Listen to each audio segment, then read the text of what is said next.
is what it's felt like for the opposition this year in trying to stop Christian Okoye. The hard-charging Chiefs fullback is the leading rusher in the NFL.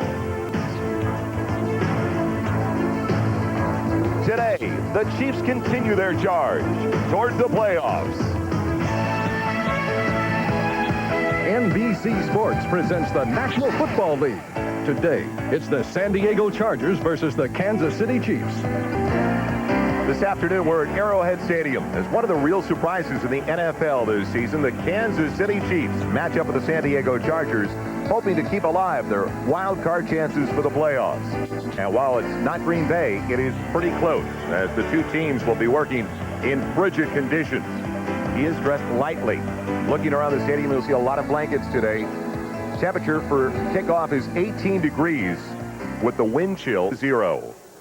Good afternoon, everybody, and welcome to Arrowhead Stadium. I'm Joel Meyers alongside Paul Maguire, and today, Paul, the Kansas City Chiefs try to win their 4th straight game, and the big reason behind the recent run at the tail end of the season for the Kansas City Chiefs has been the solid play of that great defense. It's a great defense, but you take a look at the secondary with Lewis, Porter, Cherry, and Ross, probably the finest defensive secondary in the National Football League.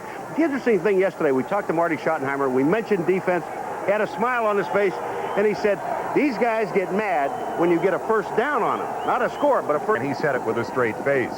Not many people 4 weeks ago expected the Kansas City Chiefs to be in the position they're in right now. They have a very good chance at making the AFC wildcard spot. They do need some help, though. They do not control their own destiny, Paul. They need some help from the teams that are going to be matching up over the next 2 weeks with the LA Raiders and the Cleveland Browns. The LA Raiders really have the big problem because they have to play Seattle, in Seattle, and then go to New York and play the Giants. I think that's the toughest schedule.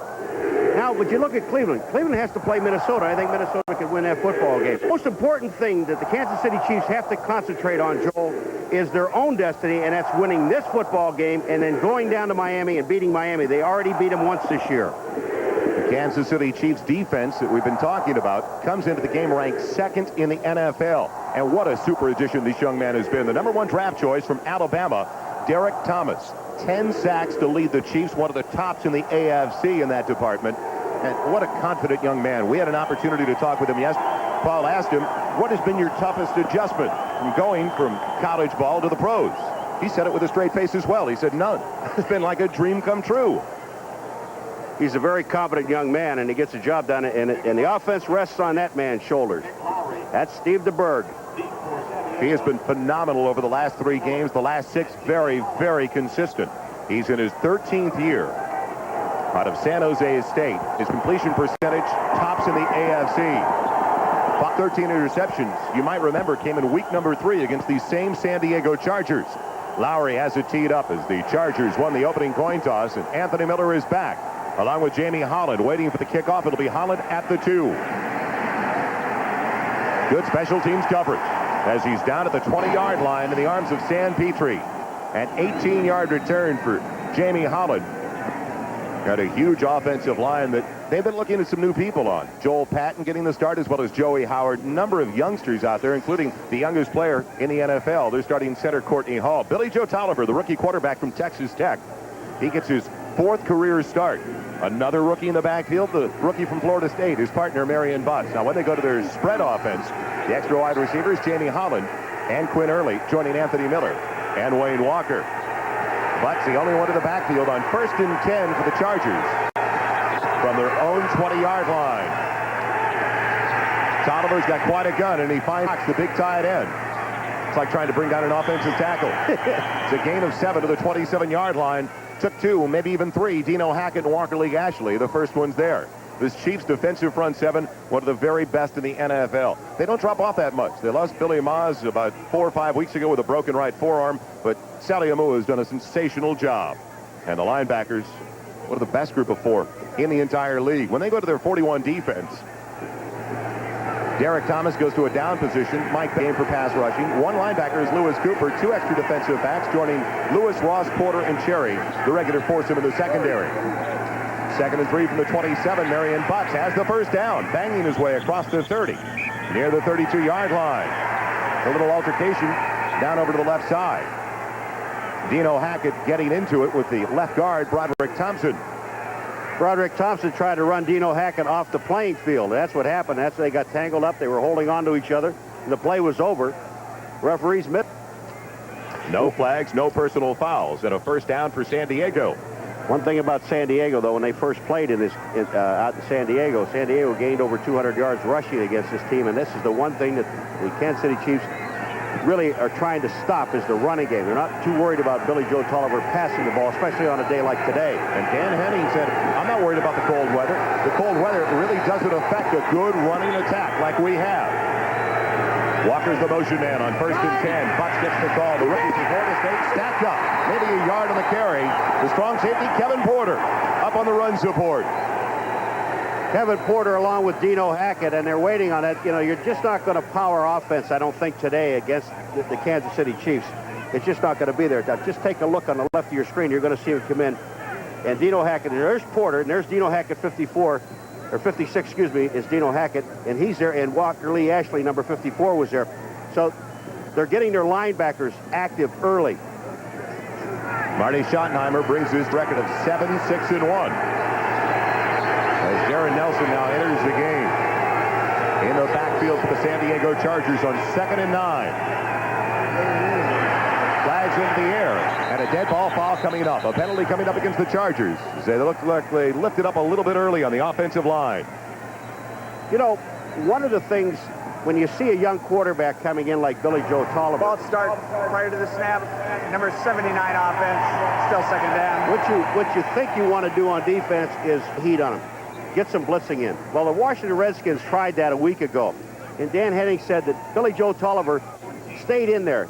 He maintained his cool. He did the job he had to do. They went up 14 straight points on Washington last week. Of course, they lost it near the end of the game.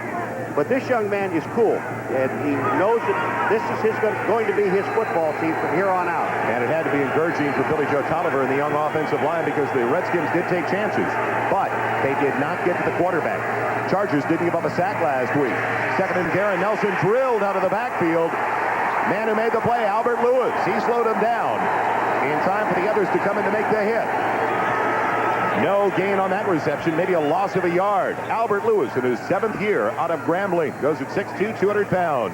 This is probably the most active defensive secondary in the National Football League. Watch how fast that Albert Lewis is there on Nelson. He is right on his face, just waiting for a little bit of help, but Albert Lewis still would have made the tackle alone, I think.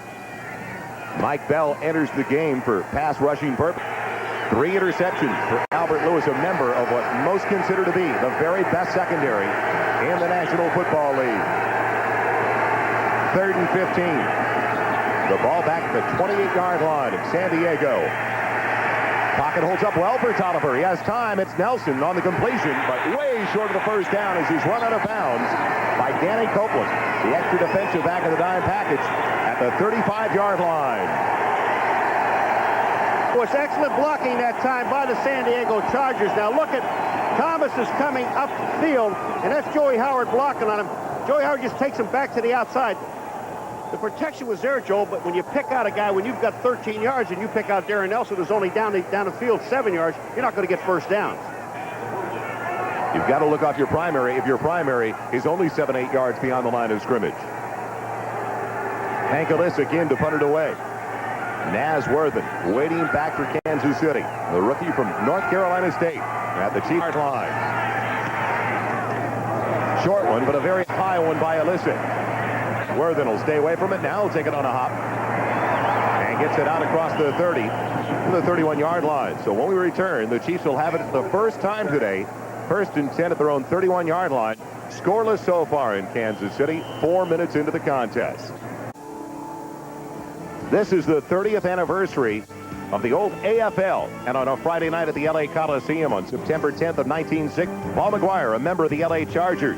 They eventually became the San Diego Chargers, matching up with the Dallas Texans, soon to become the Kansas City Chiefs. And Paul, you remember, you were there on that Friday night at the LA Coliseum. I remember it very clearly. I got hit in the head in the first play, and I don't remember a thing. Are you kidding? So that's the reason you turned out the way you did. That's right. 1st and 10 for Kansas City. We welcome you back to Arrowhead Stadium. Stephon Bays going in motion. Okoye on the carry.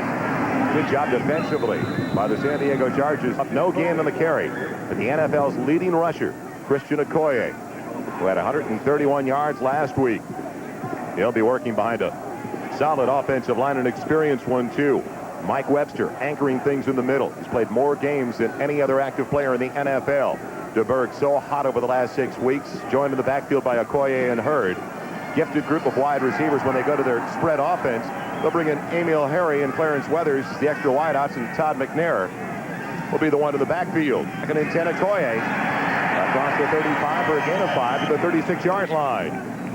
You know, we did a game in Pittsburgh with the Kansas City Chiefs and talking about Christian Okoye. And the one thing that you want to get him to do, if you are going to slow him down, and that's to get him to go wide. If you get him to go right or left, he doesn't have the power. But once Okoye gets his shoulders squared, now you've got 4 to 5 yards. In terms of football knowledge, Paul, he is still very young. He didn't even start playing the game until 1984.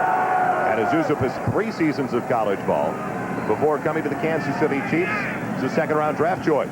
4 wide receivers in there on 3rd and 5 for the Chiefs at their own 36-yard line. Flags into the air. A free down for DeBerg, I believe.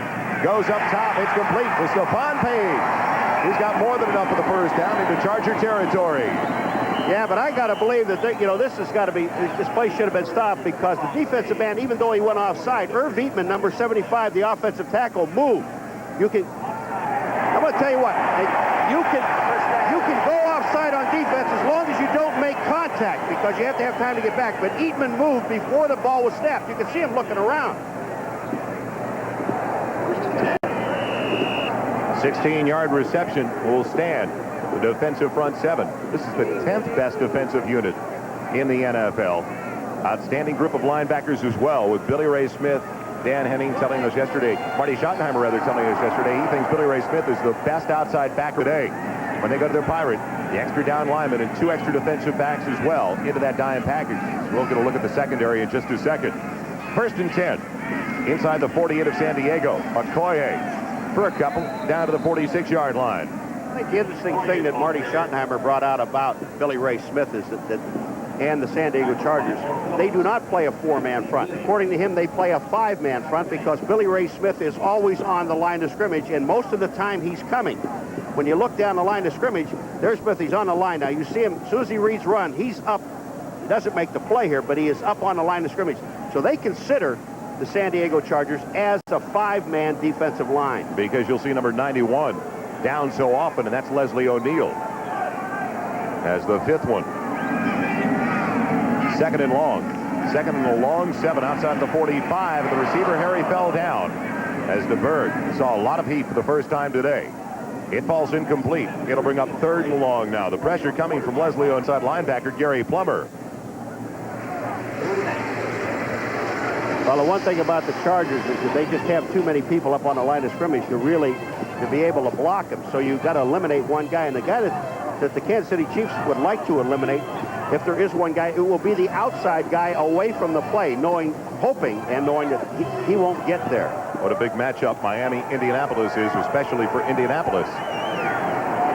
They can move to an 8-7 mark, the same as the Dolphins, if they can come away with the Hoosier Dome today. 3rd and long for DeBerg and the Chiefs. Pressure comes, dumps it, and he can't get it to Manley. It's poked away by Elvis Patterson, but DeBerg took quite a shot from Vincey Glenn. DeBerg is down. Vincey Glenn had a clear shot. Again, you put too many people up there, you don't have enough people to block, and what happens is the Chargers, they go to man-to-man coverage, but Vincey Glenn comes free, number 25, and you're going to watch the shot that he puts on DeBerg. DeBerg gets the ball away, but Glenn hits him with his helmet right in the chest, and that is a legal tackle. You see DeBerg, he's looking to his left right away, and Vincey Glenn off to the right comes in, bang. 8:15 left in the first in Kansas City with no score. Steve DeBerg made it under his own power off to the Chiefs sideline. It may have been a shot to his chin area, Paul, just below his face mask on his helmet. Hopefully he'll be able to return. He's been one of the biggest reasons that Kansas City has surprised so many people over the last 4 weeks with a record of 3-0-1. They are ready to punt it away after stalling inside the 40-yard line of San Diego. He's got a good burn in to punt it away. He's got a 41-yard average coming in. McConkey waiting and calling for a fair catch. Back at the San Diego 12-yard line. A 5-yard punt with good hang time by DeBerg. San Diego in a hole now, back at their own 12. Let's look back at that injury now to Steve DeBerg as he took a ferocious hit from Vincey Glenn, who was blitzing. Vincey Glenn's helmet catches him right in the chin strap. Like that's where they're working. You know, when you saw DeBerg coming off the field, Joel, he was holding his face. It looked like he was holding his arm, but it's nothing there except in the chin. And it looks like they cut it. Tolliver's up throwing, but I would imagine DeBerg will be back. Tolliver in the offense on the field for the second time today. First and 10, their own 12. Arthur Cox, the tight end in motion. Play action for Tolliver. Has time. Goes for Miller. Overshoots him by a good margin at the 25-yard line. Albert Lewis defending on the play. Trying to throw against not only the second-best defense, but the secondary is the second best at stopping the pass. All right, let's take a look at the defensive coverage of Albert Lewis. Albert Lewis has got Miller, and he's got to play him for the deep route. And Miller comes back. The ball is just overthrown, but for that instant, Miller was open. Charger offense coming off their most productive output the entire season in their 26-21 loss last week to Washington. They piled up 427 yards, 50 coming from Billy Joe Tolliver. Butts bangs his way near a first down across the 20 to the 21-yard line. He's short of the first down by a yard. Before we come back to Kansas City, let's go to Bob Costas and NFL Live for an update. Okay, Joel, big one at Riverfront on the game's first play from scrimmage. Houston fumbles. David Fulcher recovers. Boomer Esiason immediately cashes in. 22 yards to Eddie Brown for the touchdown. The Bengals need this to stay alive. If Houston wins it, they clinch the Central. 7-0 Bengals in the first. Joel? 18 to kickoff. I guess we're fortunate because when we landed in Kansas City on Friday, it was 10 below.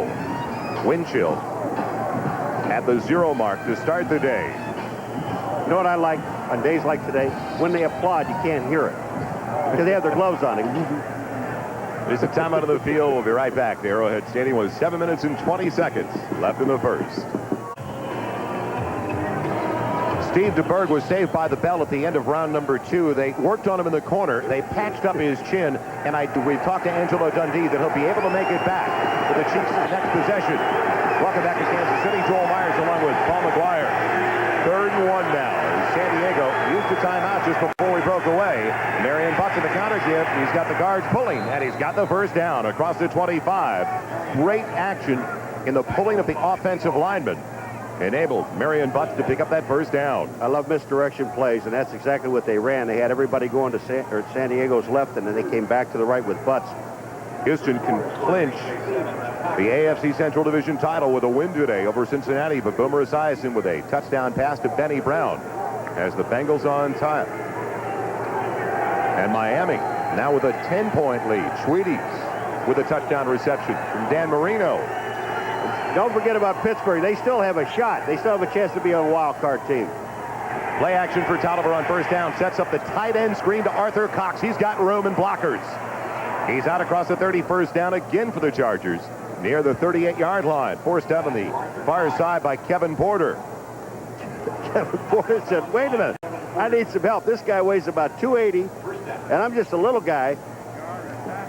That is a good screen out to the outside. Now, here's Miller. He's outside blocking on Ross, trying to keep him off the play. First of all, his job is to run him off.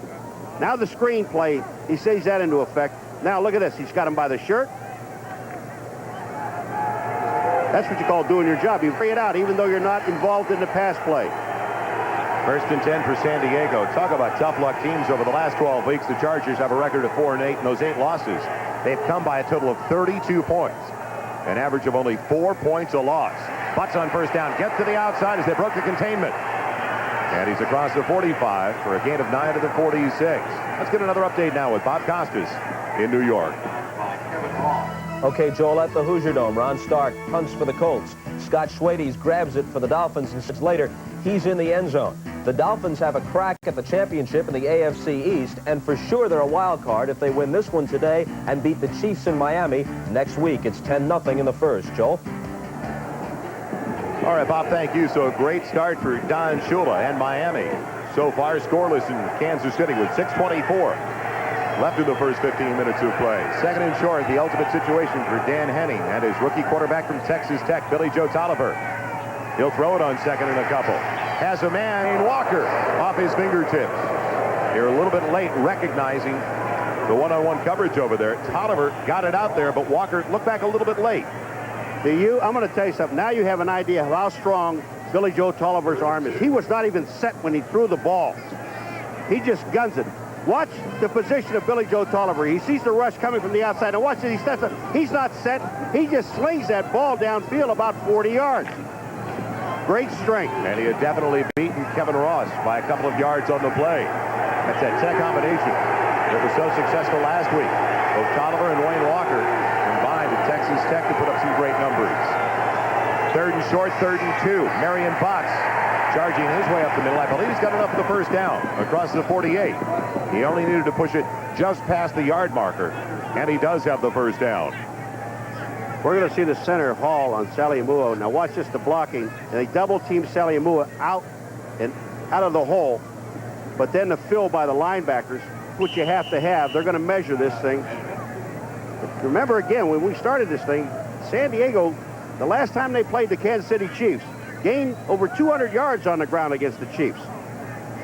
It was week number 3 of the season. It was a 21-3 win for the San Diego Chargers. And Steve DeBerg was picked off 5 times. He said, collectively, we had our worst day of the year. The players, the coaching staff, the entire week of preparation. Nothing worked out for us. Then, again, we were talking with DeBerg yesterday. Steve, what has been the big change in this football team? He said, well, I already consumed the offense. I had all this stuff in my mind. And it took a long time for this team to catch up to him. And offensively, in the last few weeks, or last 6 weeks, they have. Jim Spencer in the backfield for the first time today, giving Marion Butts a quick breather. Play action for Tolliver on 1st and 10. Lester Collins gets away from Derek Thomas, and he'll go down. First sack of the day for the Kansas City Chiefs. Let in there as Thomas forced him out of the pocket. Billy Joe Tolliver is starting to grow up.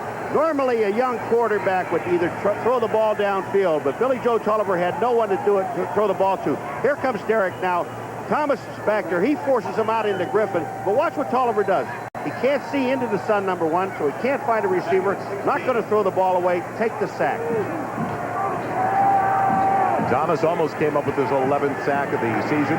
Instead, Leonard Griffin. Well, he told you yesterday he's going to get one, maybe 2. He's been shut out now over the last 4 weeks, but he says quarterbacks have really been stepping up on him in the pocket once he starts charging from the outside. 2nd and 16. Tolliver on the straight and deep drop. Has a man and overthrows once again Anthony Miller. Near that first down marker. So it'll bring up 3rd and 16. Miller had 8 catches, career high last Sunday. Look at the defensive secondary coverage now. You see they're actually really playing man-to-man. 3 safety sitting downfield. Now that's what they want. They want to get that. But this is twice now that we've seen Miller open and Tolliver couldn't get the ball to him. It just looks like Billy Joe Tolliver is not following through completely with his throws. It's almost like a stop motion. So 3rd and 16. 10th play of the drive for the Chargers. Started back at their own 12-yard line. Butts is back in. Single set. Plenty of time, but a short dump box. You can't look at a 16-yard necessity and the needed yardage and dump it off 3 yards to your tight end that looks like an offensive tackle. That's a tough play to pick up a first down. We saw them try that against the Jets out there in San Diego. It's 3rd and 16 and throwing a 3 or 4 yard pattern. Cox is big, I understand that, but he doesn't really have the foot speed. But one of the reasons you do that is because the defensive secondary has done such a good job, there's nobody to throw the ball to. They came up short of the first down by 5 yards. Illicik in for his 2nd punt of the afternoon. Very high. Traveled 39 yards. Naz Worthen, the rookie from North Carolina State, waiting back at the Chiefs' 10-yard line.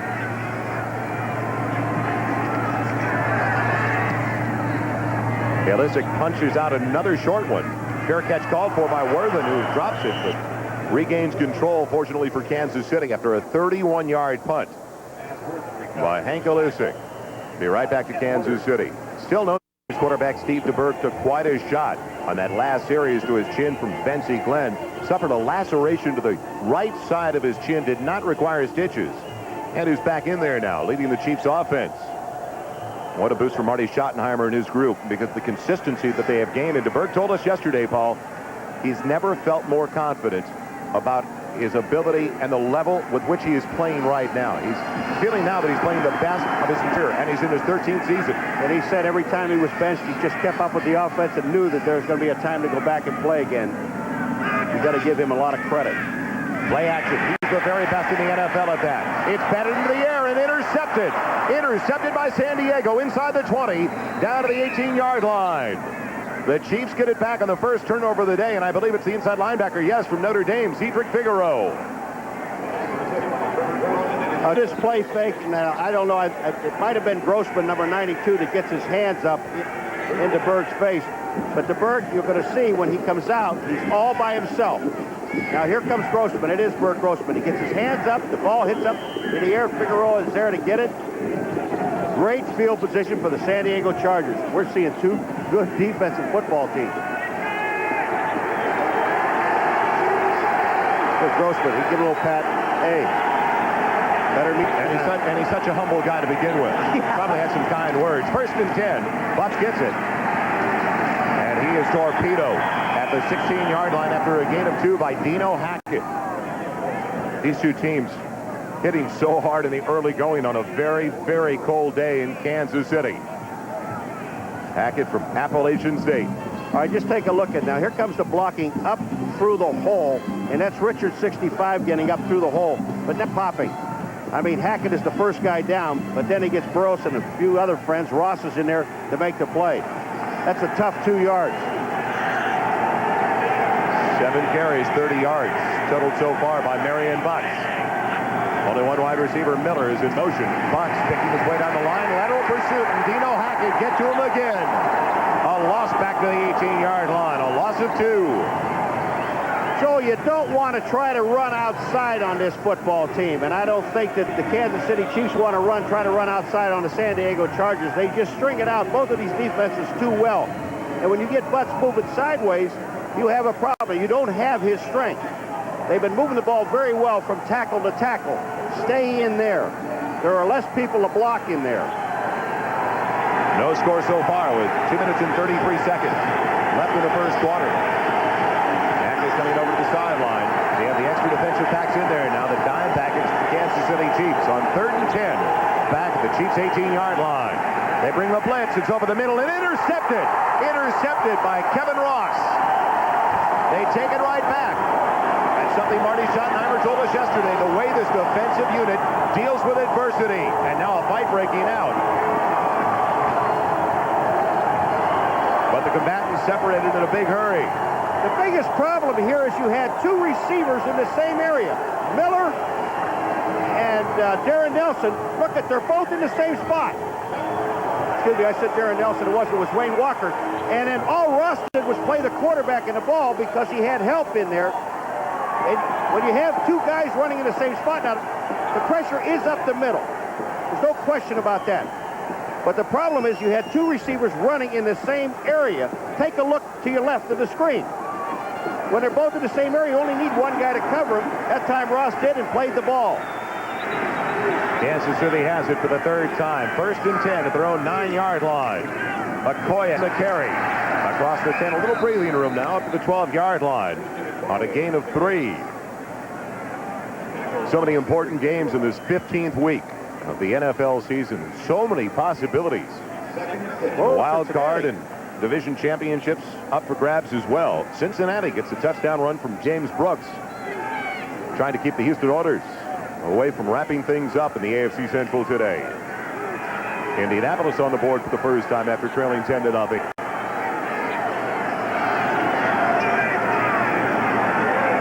It's 2nd and 7 now. The ball to the 12-yard line. Page going in motion for DeBerg. Okoye on the counter give. Across the 15 to the 16. You see Christian Okoye, the way he holds the ball. Most of the time now when he goes up in the middle, it's with 2 hands. And I asked him yesterday, we had a chance to talk to Christian, and he said, you know, when you first came in, you fumble all the time. They put pads on his arms, Velcro to hold the ball if they could.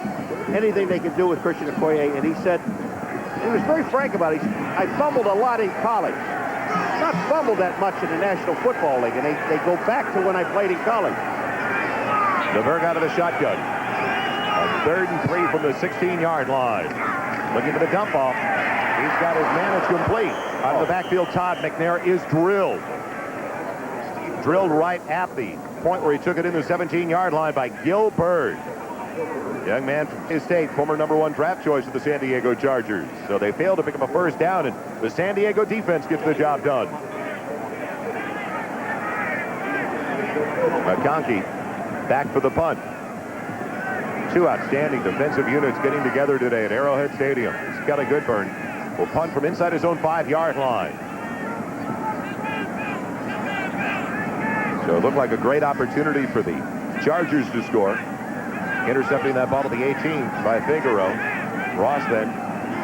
The errant pass by Tolliver. And now Kansas City punts it away. Goodburn gets it to turn over. McConkey fair catching the ball and taking it in back at the 36-yard line. That is the final play of the first quarter. A 46-yard punt by Goodburn. Right where we started, all even in Kansas City. Welcome back to Arrowhead Stadium. Joel Meyers along with Paul Maguire. Scoreless thus far in a defensive struggle between two of the better defense in the NFL, the Kansas City Chiefs and the San Diego Chargers. And they call them the Wolfpack. New spirit here in Kansas City, and with good reason. Carl Peterson, the president of the team, and Marty Schottenheimer, the new head coach. And a lot to be proud about with a 7-6-1 record and a chance to make the playoffs. Cox in motion on 1st and 10 at the 38. Marion Butts gets to the outside. He's a load to bring down once he turns the corner. And he's near a first down, out close to the 48-yard line. Hackett spinning him down along with Dan Salamua. Most important thing about running outside against either one of these two teams, the one thing that you have to do, they're going to measure this to see if they have the first down, but the one thing offensively you have to do, if you can get that linebacker who is on the outside, which is Chris Martin on one side and Derek Thomas on the other side, if you can get them turned to the inside, with a team that plays a lot of man-to-man defense where your corners are dropping off, your safety, weak safety is already off, the strong safety with the tight end, then you have a chance to get to the outside before the inside backers get there. But the key is to get the inside linebacker. Now the Chargers are going to left of your screen. Now just take a look at where the inside linebackers are. There's Hackett's there. Outside, the inside linebacker on that side was, at that time, Chris Martin, number 57, but he was taken to the inside. Once you do that, you have room. They're short of the first down by about a half a yard or less. Looks like it's going to be a very good one for many years to come for the San Diego Chargers. As Cox goes in motion. Play action for Billy Joe Tolliver. Here comes Martin. Martin's got it. It's a fumble. Martin's got the loose ball as well. The Chiefs get it back. Chris Martin, the outside linebacker.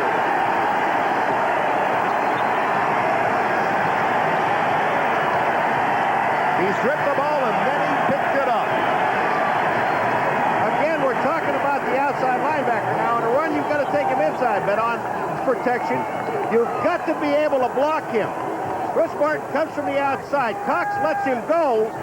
When Tolliver steps up, Martin hits him, the ball comes out, and look at the presence of mind that he has to go down, pick up the ball. Now Kansas City has the first down at the 42. That's heads-up defense.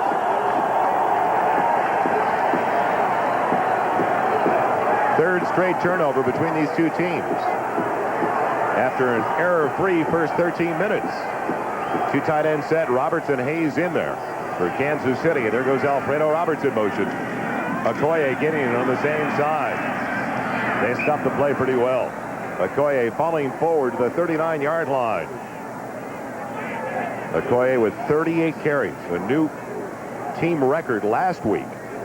131 yards. Leading rusher in the NFL coming in with better than 1,300 yards on the season. All right, James Saxon's coming in.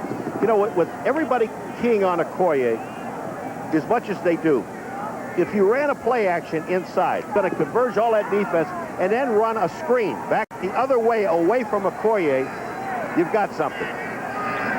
2nd and 8. They put it close to the 40-yard line. Okoye again on the carry, weaving his way. Not much there, though. Stopped cold by Gary Plummer and Cedric Figueroa. Two inside linebackers for the San Diego Chargers, so that is the 7th carry now for Christian Okoye for a total of only 17 yards. Standing job by the defensive front seven of the San Diego Chargers to start the day. Okoye can only do so much, and you got to have the blocking up front. And as of the first quarter and going into the second quarter, the offensive line of Kansas City has not been able to move San Diego off the line. Man-to-man coverage on the corners now for the San Diego Chargers. On 3rd and 7 for DeBerg from the 39. Over the middle, he stepped off McNair. He's got the first down inside the 25 to the 20-yard line. Man, do you know what makes this play is now I'm talking about the offensive line blocking. Because when you see DeBerg, they take the whole San Diego Charger team and move them to the right of the screen. Look at the lane on the left for DeBerg. All he has to do now is step up. He has nobody there. Picks McNair out. He's the short man. Nobody's covering him. The linebackers are dropped off. You can tell when you see Billy Ray Smith some 20 yards down the field, it's first down. They put his knee down to the 21, where it's 1st and 10. Best penetrating for the Kansas City Chiefs. Steve DeBerg now 3 of 5 for a total of 36 yards throwing the ball. Gives it off to Okoye. No, play action. It's a tight end and it's complete. Jonathan Hayes has it inside the 15. There is no doubt in my mind Steve DeBerg is the best at play action faking in the NFL. Now, we asked him about that, and he said, but with a guy like Christian Okoye back there, watch what happens to San Diego. They all go for Christian. Right here. Puts it in there. Now, he puts it in, he takes it out. But the thing about it is, Christian Okoye carries out the fake. But what's the catch here by Hayes? He has to go down below his knees to get the ball. I don't care how cold it is. That's a great catch. Steve DeBerg told us yesterday, it's funny, it's a lost art now. Ball handling in the NFL, people just don't care about it the way they used to. A 13-year veteran does, though, from San Jose State. Okoye gets it this time. Up the middle, he goes to the 5. Flags on the play. Is he in? Yes. But a penalty marker is down. It's got to be holding.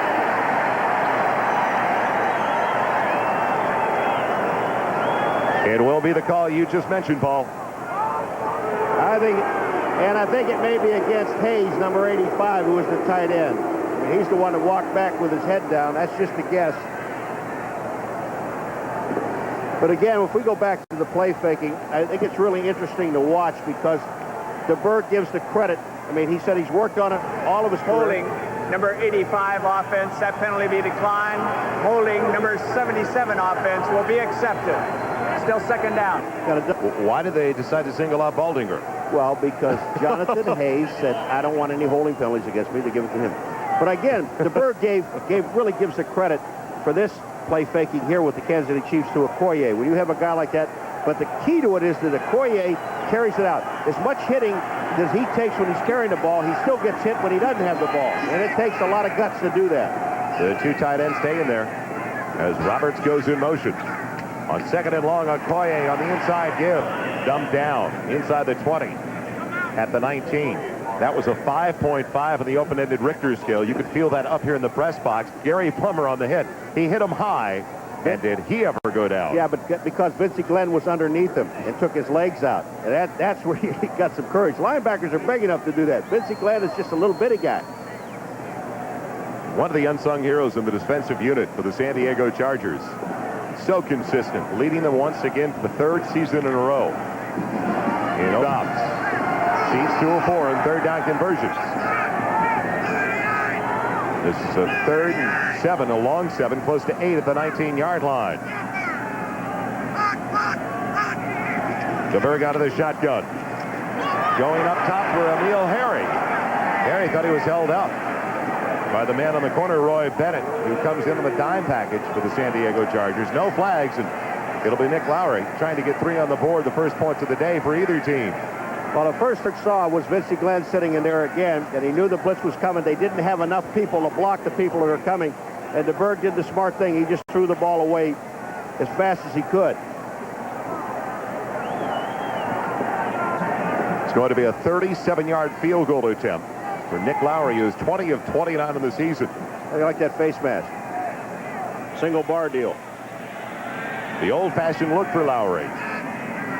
The holder is DeBerg. It's on its way, and it's perfect, and the Chiefs take the lead. Points on the board for the first time today, belonging to Kansas City with 10 minutes and 20 seconds left in the first half. As he's last referred field to, goal. Yeah, as he's referred to here, Nick the kick. Think he knows it? Look at his head down. I like that. I mean, that just shows you how you're supposed to do it. Nick the kick. Joining an elite group at the same time with those 3 points. Only one of 15 to score 1,000 in the NFL. Lowry into it. Miller will take it on a hop of the 9-yard line. Anthony Miller, can he get to the outside? He's spun down. Did they use a face mask to get him down? Yes, they did. A flag down in the play. And so is Miller at the 34, but tack on at least 5 yards. You would have to think. J.C. Pearson in on the hit of the special teams. Anthony Miller showing frustration. Almost got to the outside. Over his eyes from Eddie Brown with his second touchdown toss to his favorite target today. Number 24 defense, 5 yards, first down. You know, the Cincinnati Bengals a year ago, they were 10-0 or 8-0 at home.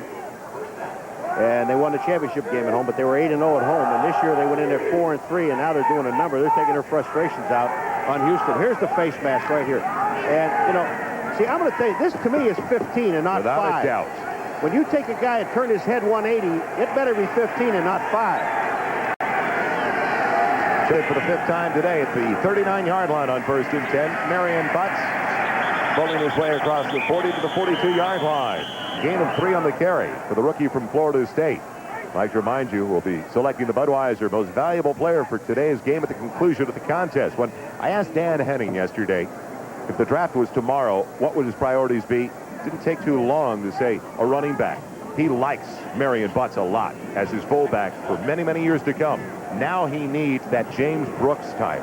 The one who can catch the ball as the back of the flat, or that home run threat out of the backfield with a great speed as well. And next year you will not see this offense with 3 tight ends in it either. He wants a couple of more wide receivers, or at least one more, and then assuredly the running back.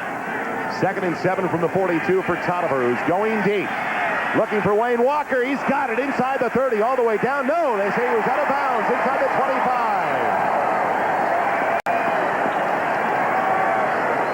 Albert Lewis defending. Albert Lewis has perfect cover. Watch this on Wayne Walker, number 80. Now they're going to say he's out of bounds. There's the step, and he's on the line. I don't think he got either foot in bounds. Billy Joe Tolliver, you talk about happy. I love to throw him deep. The best part about it, I like it when they catch him.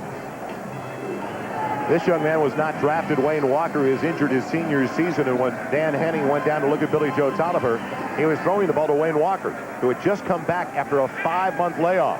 Henning liked what he saw enough to bring him into camp, and this Tech combination really working well as you get a better look now at Wayne Walker on the reception. 1 in, 1 on the line, though, and it's an incompletion. Be right back to Arrowhead Stadium. Welcome back to Arrowhead Stadium. Before we broke away, Paul, we looked at it a couple of times during the commercial. He may have gotten both feet in and even got forced out a little bit by Albert Lewis on the play. All right, the official on the side judge, that's David Hawk, number 66. Now, he is there. You know, one of the reasons why I think they may not overturn this, because he has a better view of it than anybody else does. They're going to say they go with the field. But it looked like from that angle, the Walker had both feet in bounds. And even if he is touching the sideline, he's being forced there by Albert Lewis after he got 1 foot down. Jerry Seaman, you could see, after a long delay, was on the phone.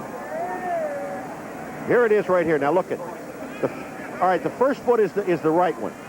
Now he's forced out of bounds, but it still looks like he's on the line. After further review of instant replay, the play stands. Incomplete pass. Well, that settles that. Tough call for the San Diego Chargers. Nice grab by Wayne Walker. He's coming off the best day of his young career. 7 catches last week against Washington for better than 100 yards. Tolliver looks like he's changing the play at the line of scrimmage. On 3rd and 7 with 3 wide receivers in the pattern and Walker in motion. Pressure coming up the middle. Tolliver has to unload it and throws it away. Chris Barton and Derek, the 2 outside linebackers, getting in there in a hurry. Are you ready for this? They put 2 guys on Derek Thomas, and he beat them both. He got down in a 3-point stance. Watch this. Cox is going to come out. He's trying to block him. He can't get to him. And Quinn Early, number 87, was there, and he just ran by both guys. 10 sacks coming in, and that's 10 sacks without a sack over the last 4 games. Hank Olisic in once again to punt it away for the San Diego Chargers. 15 years in the Canadian Football League. Started punting in the CFL as a high school senior at the age of 17. A rookie in the NFL at the age of 30. Nasworthen waiting for the punt with flags down on the play. That's movement by the offense, and they almost got to Olisic. He was there, and Delay of game offense. that's on the offense. But I'll tell you now, they came after him. Joe Hackett was in there, number 56, and Olisic came down on him, so they're not going to call a penalty for running into the kicker. Wasn't even a play. Delay a game.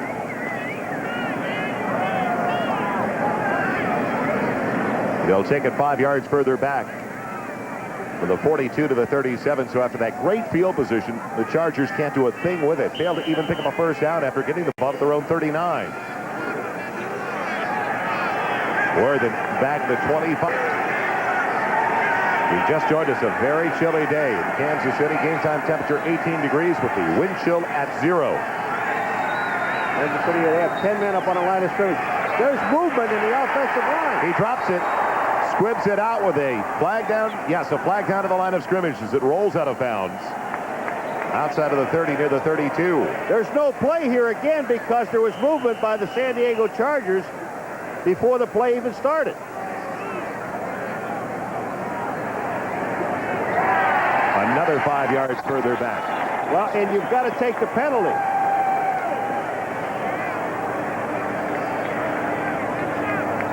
Yeah, Olisic did a good job just to get rid of it. Watch this. He gets down there, misses the ball, gets back up. Watch that quick step. Boom. Just all he wants to do is get it out of there. Derek Thomas is in his face, but that's great hustle. And that's a heads-up play because we've seen indecisiveness from other punters along the way this year, Paul, where they've scrambled, they haven't what to do quickly enough, and then they're stuck with the ball back there.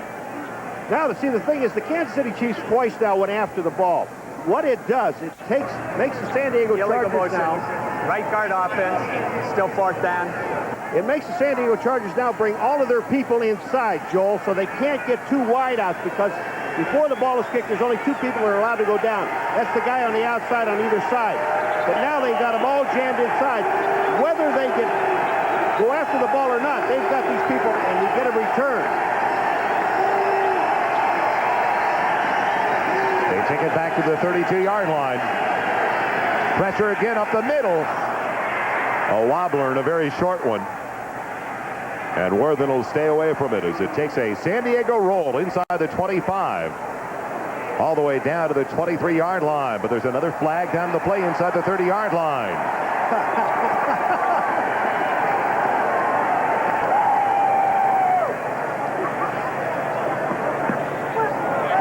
Three times and you're out. That's holding now.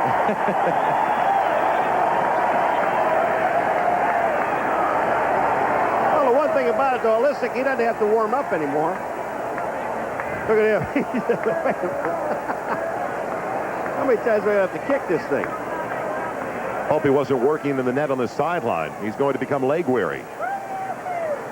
Now here is the time where the Kansas City Chiefs should have a return on because again, number 81 offense, still 4th down. Again, you've got that whole San Diego Charger punting unit jammed to the inside, and this is a chance to hold them up.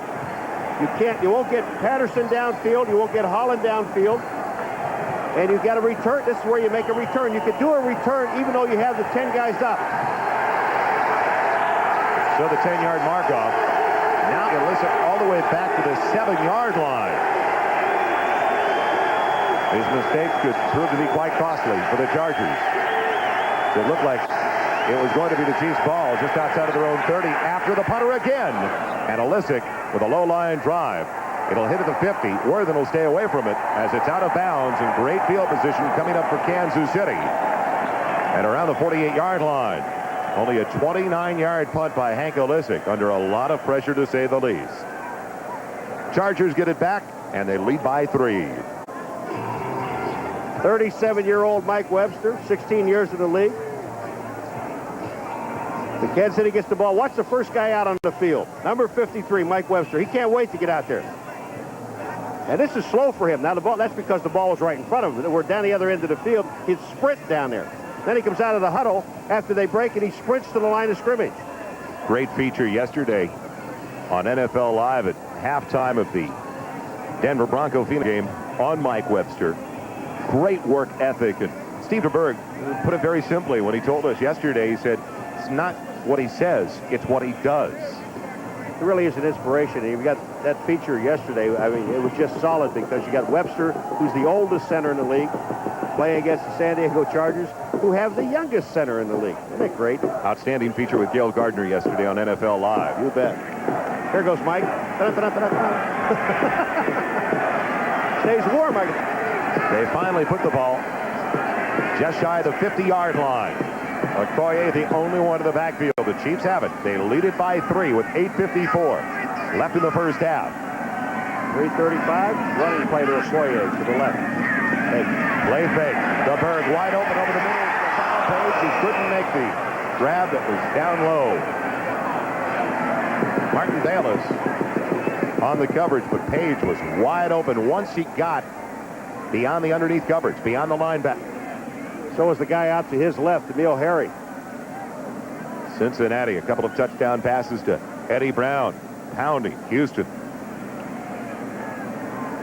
Green Bay regaining the lead after Chicago got a touchdown pass from Jim Harbaugh to Neil Anderson to tie it up at 14. Miami trying to raise their record to 9-6 and eliminate Indianapolis from that AFC Eastern Division picture. 2nd and 10. Ball to the midfield strike. Okoye on the straight handoff. Gary Plummer wrapping him up in a hurry. The inside linebacker. Gain of 3 to the 47-yard line. Plummer is going to be sore tomorrow because he's going to be hitting Christian Okoye all day long, and it's no easy job. This offensive line of Kansas City's, you got Webster, Ballinger, Lutz, Alton, and Eatman, but just take a look at the defensive line of the San Diego Chargers. Joe Phillips just stands them up, and when he does help, he did his job. This is the second best running attack in the NFL, and so far, they've only got a little bit better than 20 yards on the ground midway through the second quarter. DeBerg with time goes for the quick out. And it's in and out of the hands of Stephon Page as Gil Bird had the perfect coverage on the play. It went in and out of the hands of Gil Bird. We talked to Gil Bird yesterday, and he loves a day like that, and he likes one-on-one coverage. He has total confidence in the defensive line and linebackers. But watch this coverage by number 2, Gil Bird. It is absolutely perfect. He's with the man. He is the man that's making the play to the ball. That's great. Bird may be one of the only players in the NFL to walk on at college and then turn around and become a first-round draft choice out of San Jose State. Now, did he ever have incentive? He told us yesterday he wanted to go to USC, but one of the USC coaches told him he'd never make it in major college ball. He walked on at San Jose State. A great success story. Goodburn hangs up a high one. McConkey with a fair catch back at the 8-yard line.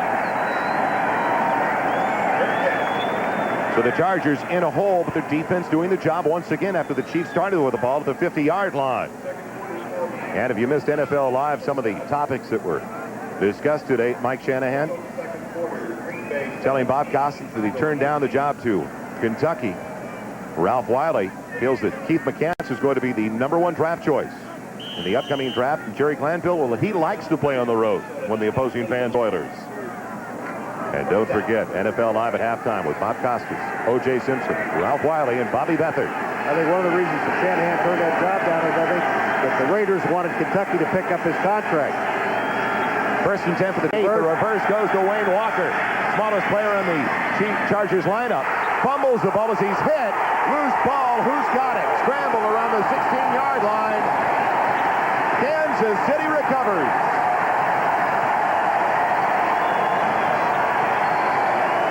I'll tell you, that play was set up so beautifully.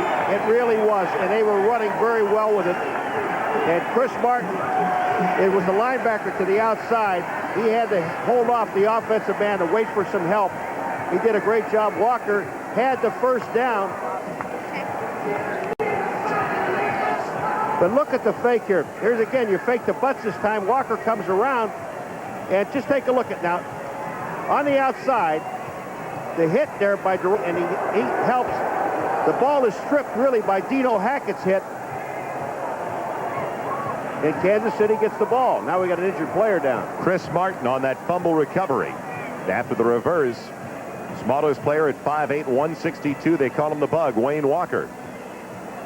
And again, Kansas City with exceptional field position all the way down to the 17-yard line, but there is an injured Chief down in the field. You know, when you were talking about Gilbert and they said SC didn't want him, he wasn't big enough to play, he couldn't play college football, a #1 draft choice in the pro. And what a gentleman he is, because when we talked to him yesterday, and here's one of the few guys I've ever seen that came to one of our meetings with a tie on. And that was impressive at the beginning. But what he said was, it just gave me, didn't badmouth anybody, just said it just gave me the incentive to play better. Deron Cherry, the injured Kansas City Chief. What an articulate young man to follow up on that, Paul. Maybe the most articulate young man we've dealt with all year long in talking about Gilbert. Another fine gentleman, Deron Cherry. Gilbert, impressive young man. He loves the continuity in this defensive unit now. Ron Lynn, the defensive coordinator. And the level of confidence with which they're playing at is the key. As Gilbert discussed it yesterday. He was on the San Diego Chargers teams when they used to score 50 points and lose 51-50. You know, and he said it's really nice to know that we have a great defensive football team, and they have confidence in it. Lynn has done a great job with this team. Officially, they give that fumble recovery to Deron Cherry. Chris Martin also around the ball. Ron puts some fingers up. I said, how many fingers? And he says Thursday.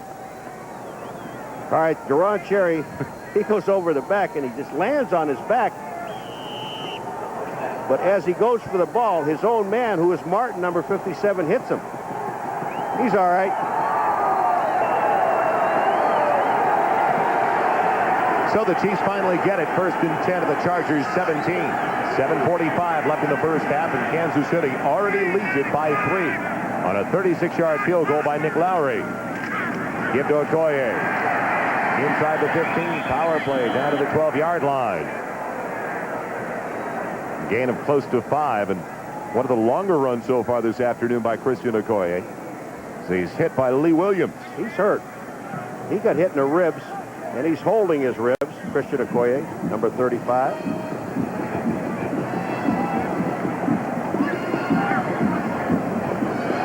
Christian Okoye has one meal in particular that he really loves. No wonder he's holding his stomach. And now, I don't know if you'd call this the breakfast of champions, but it's Nigerian stew made with beef and smoked fish, spinach, tomatoes, red pepper, pureed okra. Now, I don't know if I'd try this at home, but Okoye definitely works for him. Well, it better make a great sandwich, wouldn't it? He's on the sidelines. It's inside the 13, close to their 12, and he did take a shot from Lee Williams on that last play. And I'll tell you, this will alter your offense, pal. When you take him out of that lineup. They bring in a combo of Saxon and Herman Hurd. Split the backfield behind Steve DeBerg on 2nd and a long 5. Saxon gets the call. He's near the 11-yard line.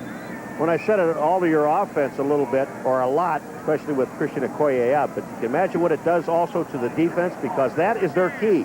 They work on Christian Okoye all week long, where he goes, what his movements are, any tendencies that he has. Then all of a sudden he is not in the ball game, and you come in with Herman Hurd and Saxon, it changes your defensive thinking.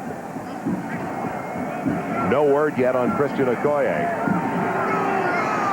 Looked like an injury to that rib cage.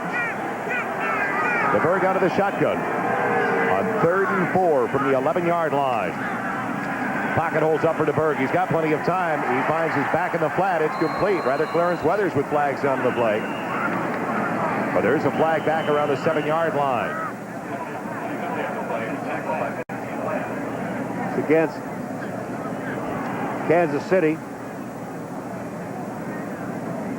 And I would imagine here they'll refuse it and just let him go ahead and kick the field goal. Pass interference. Number decline. 4th down. Called on Jamie Holland during the reception by Clarence Weathers. Rather, Emil Harry, former Stanford star, making that grab. Weathers with the reception, Harry with the penalty, and they will decline it. Nick Lowry will try to get 3 out of it. So a lot of credit going to the San Diego defensive unit once again. San Diego gets the ball. Kansas City gets the ball at the San Diego 17-yard line. All they can do is get it down to the 13, whether it's 4th down, and a 30-yard field goal attempt coming up for Nick Lowry. It's out of the hold of Steve DeBerg. Lowry right on target once again. Lowry now 22 of 31 in the season. And that's 1,003 points on his career. And it seems like with his reaction, it's like every kick is a first one. Look at this. He loves it. Kansas. Buffalo Bills got a chore. How about that? San Francisco 49ers later on here on NBC. And we understand that Steve Young is going to be starting at quarterback for the San Francisco 49ers. They don't lose that much, I'm going to tell you, because Young has been listening to Montana for a long time. Lowry kicking it away to Holland and Miller. Miller calls for it. He'll take it to the 7-yard line. The threat for the Chargers, getting a block to the outside. Can he get around J.C. Pearson? No. He's spun down by Pearson and Stacey Harvey. And San Diego gets it back after that 18-yard return. Lowry's moved into 10th place, all-time kicker. He'll be around a long time the way that guy kicks. You know, this is our 4th game with San Diego out of the last 5 that they've played in the defense up through all those games. And in the latter stages of the game is when they kind of wear down because the offense they do not put points on the board. 3 of the last 4 possessions of the San Diego Chargers have resulted in turnovers. They've got it now 1st and 10 at their own 25-yard line, trailing by 6. Marion Butts getting a block to the outside and getting the first down across the 35 before he's rolled out of bounds by Danny Copeland, close to the 38-yard line. Remember I told you about, we got another injured player of Kansas City's on the field. And Looks that's like Derek Thomas. But I'm going to tell you, Arthur Cox, you talk about a great block. He drove Derek Thomas 10 yards down the field. And I said, if you can get the outside linebackers to the inside, that guy right there, what a great block he just made. That's Cox, number 88. He just took Derek Thomas downfield. Watch this, Joel. He gets in his face, gets his arm to the outside, a little bit of holding, not a whole lot, then drives him downfield. When you get that linebacker into the inside, it opens it up for the outside. We have not yet received word on Christian Okoye's condition. Went out after a carry of about 3 yards, holding onto the side of his rib cage. But we've just gotten an update on Duron Cherry. He has a sprained knee and may not be able to make it back in the secondary for the Kansas City Chiefs. 1st and 10 for the Chargers. Their own 38-yard line. Butts again. Tries the right side. Very little there. To the 40-yard line. Neil Smith, the first one there for Kansas City.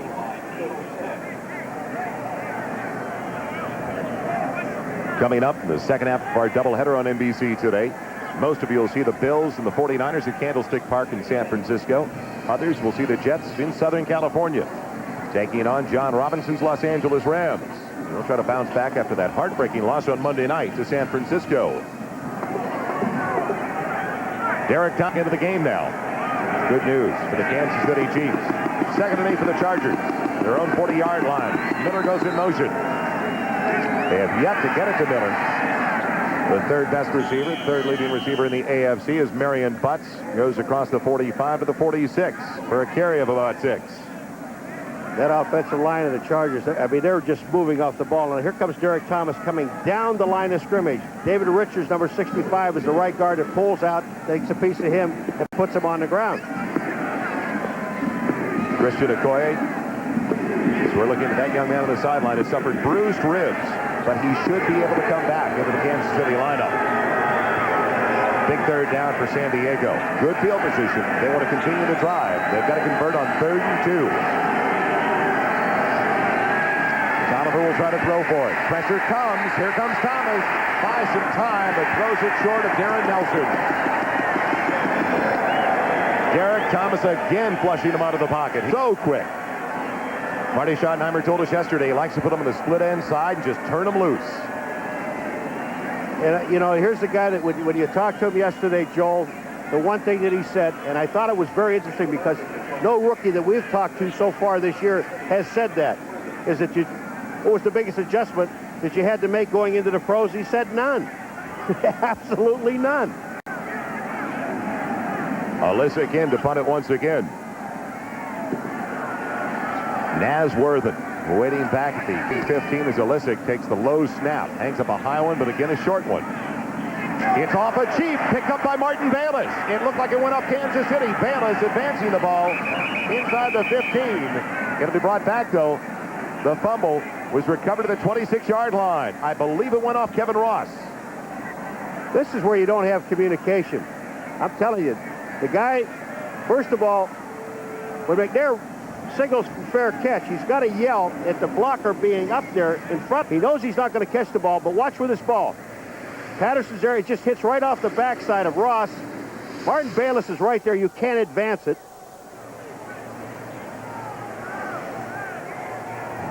I don't know what they're discussing.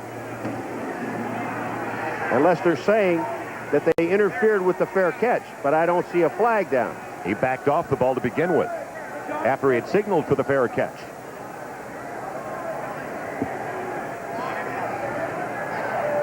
It looked like it clearly went up to number 31, Kevin Ross. Well, there's nobody interfering at all with the fair catch. I'll tell you that now. And it went off of Ross. It's got to be San Diego ball. Very alert play by Martin Bayless. The ball was touched by a receiving team player, recovered by a kicking team player. They cannot advance the ball. It'll be San Diego's ball at the spot of recovery. First down. Good call by Jerry Seaman and his crew. Yeah, but I don't know why it took so long. It's in the rule book, isn't it? There's a requirement now of delays for the officiating crew in each half. San Diego getting it now at the 26-yard line. They had it, you might remember, in the first quarter at the 18 of Kansas City, but Kevin Ross, the man the ball just went off of, came up with an interception, his third of the season. Two tight end set. Anthony Miller in motion. Play action for Billy Joe Tolliver. Pocket holding up. Rifling it way over McEwen's head. The H-back. McEwen had no chance to get to that ball. And when you see, except for the one long pass that Billy Joe Tolliver threw downfield to Wayne Walker, all the out patterns, the sideline patterns have been just, first of all, too high and too wide for anyone. He's got to calm it down a little bit. That was great protection by his offensive line. He had ample time that time. Most every pass that he is throwing is off play action, except on third down situations when he will go straight back. You saw Tolliver 5 of 13. He's only 1 for his last 8. Second and 10 from the 26-yard line. Again, they're going with the two tight end set. The counter give to Marion Butts. Breaks the initial tackle, but still only gets a yard and a half on the carry. Inside the 25 to the 24. Dino Hackett, first one in on the stop. He has been so active over the first half for Kansas City. Take a look at to the right of the screen. Now you got two guys coming up in the hole. Thompson and Patton are coming up in there, and the blocks are there. Butts cuts back to the inside where the pursuit is.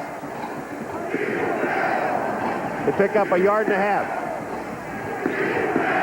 6-0. Kansas City lead with 2 minutes and 55 seconds left in the first half.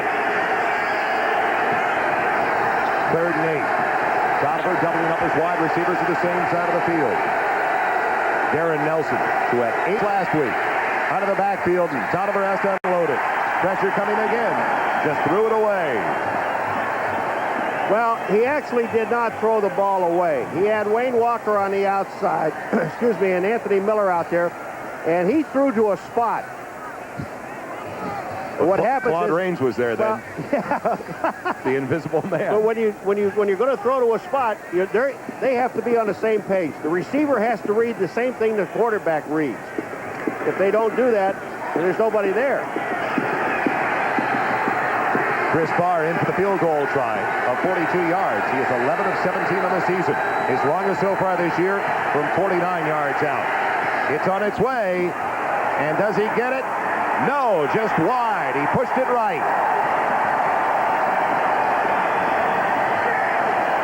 You're seeing why the Kansas City Chiefs are the #2 defensive team in the National Football League. They just rise to the occasion. And when you talked about we talked to Heimer about their defense, Barr's trying to guide it in. He knows it's to the outside. No, not what. Got to get a break. Do I get a break? We talked to Marty Schottenheimer yesterday about his defense, and we said it in the opening. Marty just smiled. He said, these guys don't like to give up a first down, let alone a score. But again, it goes back to his comment about dealing with adversity. When the offense turns the ball over, it seems like the defensive unit always comes up with a big play and doesn't give up points. That's right. So Kansas City gets it back after the big stand by the defensive unit, 1st and 10. At their own 24, a hardy group on hand. 18 degrees, wind chill at 0. And a crowd a little bit better than 40,000 at Arrowhead Stadium. DeBerg from the shotgun. Clarence Weathers has it. Out across the 30 to the 32. Elliott Smith. The extra defensive back in there with the clock moving. Good offense. Second, a little bit better than 2. DeBerg with plenty of time, throws it behind McNair. You know, we mentioned Bert Grossman's name one time, and that's when he knocked DeBerg's pass up in the air and they intercepted it by Figueroa. But I'm going to tell you, he's sitting out there playing on Irv Eatman, number 75, the offensive tackle who was in the USFL. And Irv Eatman is strong, he's fast, and he's big. And he's getting that step to the outside, hunting Grossman to try to take the inside move so he can either cut him or take him inside. And he is so quick off the line. You're going to see we've got Grossman on him right now. Eatman goes at 6'7", 300 pounds. DeBerg working on a third and a couple. Movement on the line. Flags into the air. Free bound for DeBerg. And it's almost intercepted with another flag on the play. As Roy Bennett was defending on Emil Harry. It looked like offside and possibly interference as well. Well, I think you may have offside against San Diego anyway. Another one of those double dippers. Bennett had the good position on the inside of the receiver. I thought Bennett made an excellent play on Harry downfield. They really did. And you're right, he did have position on the play. But offside? Offside. Yes. Number 91 defense, penalty decline. Burns. Number 24 defense, accepted. First down. All right, let's take a look at Bennett, number 23 here now. All he's doing is turning for the ball. What he is saying that Harry grabbed him by the arm. Problem is, on a short pass, you're blocking the progress of the offensive man coming back to the ball. I think it was a bad call. I thought it was good pass defense. I thought it was perfect coverage by Roy Bennett. They would have gotten the first down anyway because of San Diego being offside, but they wouldn't have the ball where they have it now at the 42-yard line. Bennett, in his second year from Jackson State, it appeared that he couldn't have played it any better. Maybe just turned his head around a little quicker to recognize the flight of the ball. DeBerg out of the shotgun. Inside give to McNair. Big hole for McNair. First down and then some. All the way inside the 20. Nancy Glenn finally caught up with him. That's the way we head to the 2-minute warning at Arrowhead Stadium in Kansas City. The Chiefs rolling once again, already on top by 6. How to execute a draw out of a shotgun. Now 72 Lutz on the right and Addix number 61 on the left. Watch what they do. They turn their 2 men to the outside. Now you got Mike Webster going downfield on Billy Ray Smith, number 54, to get the piece of him. The other people are backed off. Now McNair does the rest of this on his own. Just runs through people. McNair is a rookie out of Temple on the developmental squad for the first 4 games of the year. That's what you call drawing it up on the board, just like you drew it. And if you've just joined us, he's only getting time now because of the injury, the ribcage injury, to Christian Okoye. 1st and 10 at the 17. McNair gets the call again. Can't get away from Billy Ray Smith, who held him to a gain of about 5 or 6. It could have been a huge game, though. Kansas City calling a timeout, stopping the clock with 1 minute and 49 seconds left in the first down. All right, here's the same play again. Now this time, Lutz, they have to take the tackle to the end, frees up Billy Ray Smith. Now he picks up 6 yards on a play, but Billy Ray that time was not blocked by Webster, so he can get into the play. Now, if they're going to sit in that same alignment, San Diego, run the same play again. If it's worth 6, it's got to be worth 4 to get the first down. Chiefs on 2nd and 4 spread the offense out with 2 wide receivers to each side. McNair, the only one in the backfield. DeBerg with pressure coming, dumps it off. McNair wide open to the 5. He's in. Touchdown, Chiefs.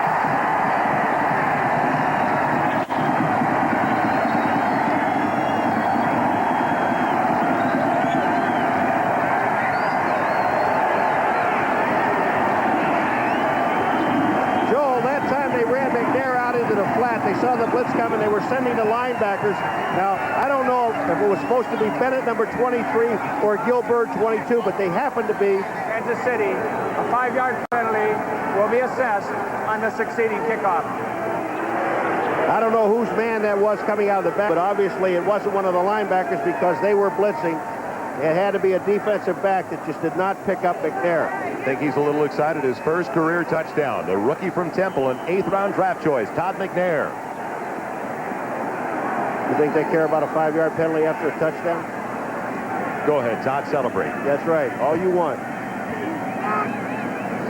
Lowry in for the point after try. DeBerg gets the high snap down. Good job by the holders, Steve DeBerg, to get that high snap down in.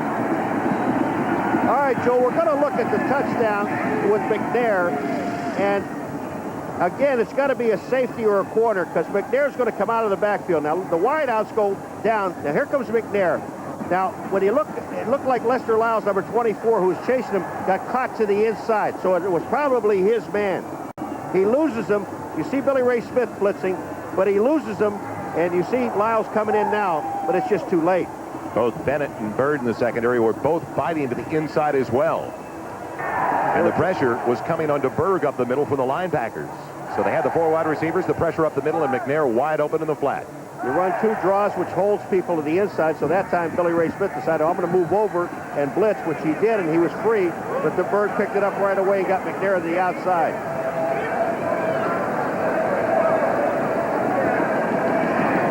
Chiefs go on top now by 13 with 1 minute and 45 seconds left in the first half. And even though Kansas City is leading by 13, San Diego's defense has done a good job to keep Kansas City to only 13 points so far. They certainly have, and you've got to give them all the credit in the world because the offense really has not moved the ball, and they've had the ball in excellent field position a couple of times. Once at, the 24-yard line and again at the 18-yard line, and didn't get anything. Holland and Miller, the combo back deep. Waiting for the kickoff from Nick Lowry. High one, but a very on the run. It'll be Holland from the 23.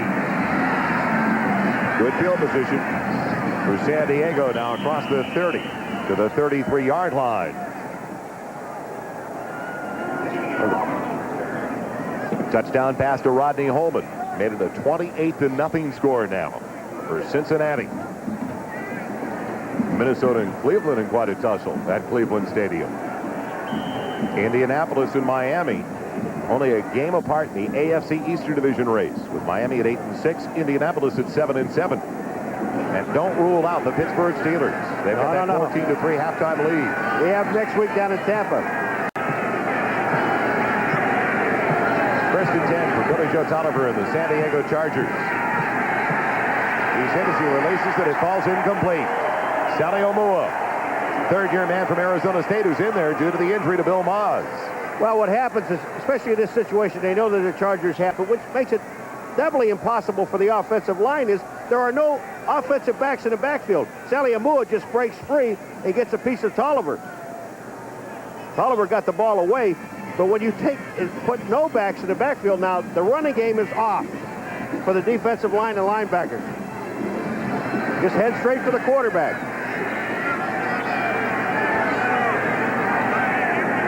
What a sluggish start it's been for Billy Joe Tolliver. He's had his best chances on play action. Steps up into the pocket, going deeper. Anthony Miller. Miller off his fingertips. They haven't looked at Miller all that often over the first half this afternoon. He's the third leading receiver in the AFC coming in today. And they've got to find a way to get him the ball. Well, I'll tell you what, he just showed you his speed because Albert Lewis is a great corner. And watch this. Watch him go for the ball, Anthony Miller. And that's perfect coverage by Albert Lewis. And if you want to know why Anthony Miller has not been heard from today, it's because of that man right there, playing man-to-man on him and doing a tremendous job.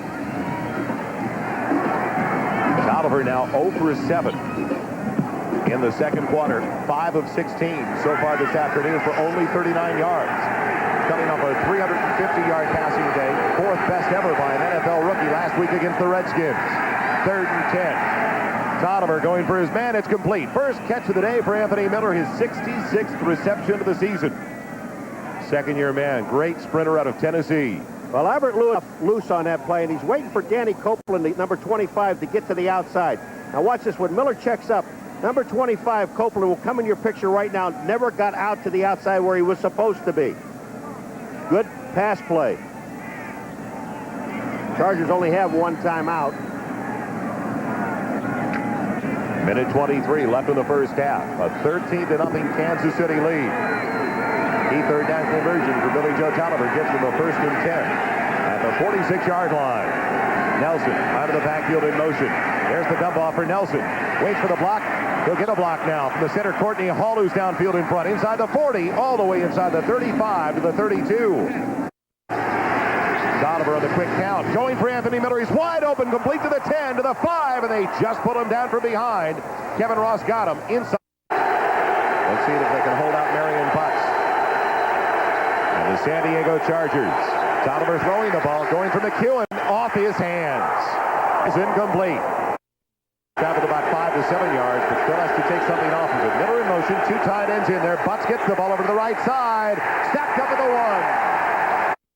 2 tight ends, and it makes back to the right side. Butts in the backfield. Miller, the only wide receiver. And there goes the H-back. McEwen in motion. Play action. Tolliver into the end zone. Wide open. It's complete to Andy Parker. Touchdown, San Diego. Extra point attempt. And the Chargers are only dicks and have to feel great about their situation now because they've had almost no offense until that last drive. As Chris Barr kicks it away, will squib it off the up man. It'll be picked up by Todd McNair at the 14. And McNair belted, going down to the 24-yard line, near the 25. Lester. Chiefs content to take a 6-point lead. To the halftime locker room. So a battle between 2 offensive units in the NFL, and the Chargers making it very close in Kansas City. With that 67-yard that stands out, and looking at the halftime stats, only 58 yards on the ground for the Kansas City Chiefs. They come in today the 2nd best rushing attack in the NFL, with the leading rusher, Christian Okoye, out for a good portion of the second quarter with bruised ribs, but still only 58 yards against that San Diego defensive unit. 3 turnovers really have hurt the Chargers, especially when they had the 30-yard line of Kansas City. Okoye is expected to return. Duron Cherry is definitely out, though, with a sprained knee and a neck burner. For Albert Lewis, he is also supposed to come back in the secondary. McNair on the return, and a good return at that to start the second half for Kansas City. All the way to the 35-yard line. Cedric Figueroa, the inside linebacker, the starter Dame, making the hit on the special teams for San Diego. And Okoye is back on the field to start the second half for Chiefs fans. And don't forget about the playoff ramifications for the Kansas City Chiefs if they can win their final 2 this afternoon's game. And next week's matchup in Miami, coupled with a loss by either the Raiders or the Browns over the final 2 games of the season, well, they are in the playoffs. Across the 35 to the 37 goes Christian Okoye. He was held in check. by that defensive front seven in the first half. He was, and they tried to run Okoye basically from the tackle. So it just on this first play, whether it's any indication or not, he only has 31 yards. But if it's any indication now, it looks like they're trying to get him out a little bit wider now. Leslie O'Neal in on that stop for San Diego. We have not mentioned number 91 all that often in the first half of play. He has gone 4 straight weeks now without a sack. For so long, he was the sack leader in the AFC. His teammate has taken over that distinction, Lee Williams, with a dozen. Play action for DeBerg. DeBerg with so much time. Going for Stephon. It's complete for a first down. Pulled it off to the 48-yard line. Gil Byrd over there. We talk so much about Gil Byrd in the first half, what a great job he did. He does an excellent job on this play here. But the thing was that DeBerg... For Chiefs fans. And don't forget about the playoff ramifications for the Kansas City Chiefs if they can win their final 2 this afternoon's game. And next week's matchup in Miami, coupled with a loss by either the Raiders or the Browns over the final 2 games of the season, well, they are in the playoffs. Across the 35 to the 37 goes Christian Okoye. He was held in check by that defensive front seven in the first half. He was, and they tried to run Okoye basically from the tackle. So it just on this first play, whether it's any indication or not, he only has 31 yards. But if it's any indication now, it looks like they're trying to get him out a little bit wider now. Leslie O'Neal in on that stop for San Diego. We have not mentioned number 91 all that often in the first half of play. He has gone 4 straight weeks now without a sack. For so long, he was the sack leader in the AFC. His teammate has taken over that distinction, Lee Williams, with a dozen. Play action for DeBerg. DeBerg with so much time. Going for Stephon. It's complete for a first down. Pulled it off to the 48-yard line. Gil Byrd over there. We talk so much about Gil Byrd in the first half, what a great job he did. He does an excellent job on this play here. But the thing was that DeBerg had so much time. Look at the moves here by Page. Now, Byrd is with him. They're still together. But that ball, as Stephon Page turns and comes back to the ball, it's thrown where Byrd can't get to it. Now, what's the blocking in the offensive line? Here's the fake, the play fake to Okoye. And then Steve DeBerg just has all day. There's a man that got beyond the line of scrimmage. That is only the 6th first down of the contest for the Kansas City Chiefs. 8 over the first 30 minutes of play for the San Diego Chargers. 1st and 10. The San Diego 48. Okoye banging it straight ahead inside the 35. Carrying tacklers inside the 45 down to the 43-yard line for a pickup of close to 5 yards. Finally tripped up by the strong safety Martin Bayless. When they get Okoye just going forward, watch what happens at the line. Now they make contact with their blocks. Now Okoye, he gets on Webster's rear end and just pushes him forward. That knocks the defensive man out of there, and they pick up 6 yards on the play. 2nd down at the 43 of San Diego. Okoye again. Nothing available over on the left side. Only a yard down to the 42. Christian Okoye, the leading rusher in the NFL, hit by Lee Williams. Comments from Mike Webster about the build of Christian Okoye. Mike Webster feels that he should be blocking for him. What did Billy Joe Tolliver tell you yesterday about Okoye? Give him to us. He'll be a guard. We'll put him out there and he'll pull for us. We talked to Christian Okoye yesterday, and we did their game in Pittsburgh. And Christian, you know, everybody was telling us he runs the 40 and 4.5, and Okoye said, "No, sir." He said, "I run it in 4.44." And we said, "We believe." That's right. We believe. 3rd and 4. The ball 2. Out of the shotgun all day for DeBerg and overshoots Clarence Weathers, who was wide open. Got away from Lester Lyles at the 35-yard line. You know, Bert Grossman is such a dominant player, even though he is a rookie. But you got to look where he has to come from. There's a stunt. Here he is on the outside of the line. Now watch this. He goes all the way around. Luce tries to get a piece of him, but Grossman does finally get into DeBerg's face. That's hustle. Kelly Goodburn in to punt it away. 1 first down and a punt possession for Kansas City. Short one, McConkey almost running into his own man, Elvis Patterson, after going after the ball. And when we come back, San Diego will have it offensively for the first time in the second half. 1st and 10 at their own 14-yard line. Tough to stay warm if you're not involved in the game and you're on the sideline for a good portion of the afternoon. 18 degrees at kickoff. And the temperature dropping in Kansas City. So welcome to Stadium, Joel Meyers along with Paul Maguire. Chargers down by 6, 13-7. Get it for the first time in the second half. Tolliver with time.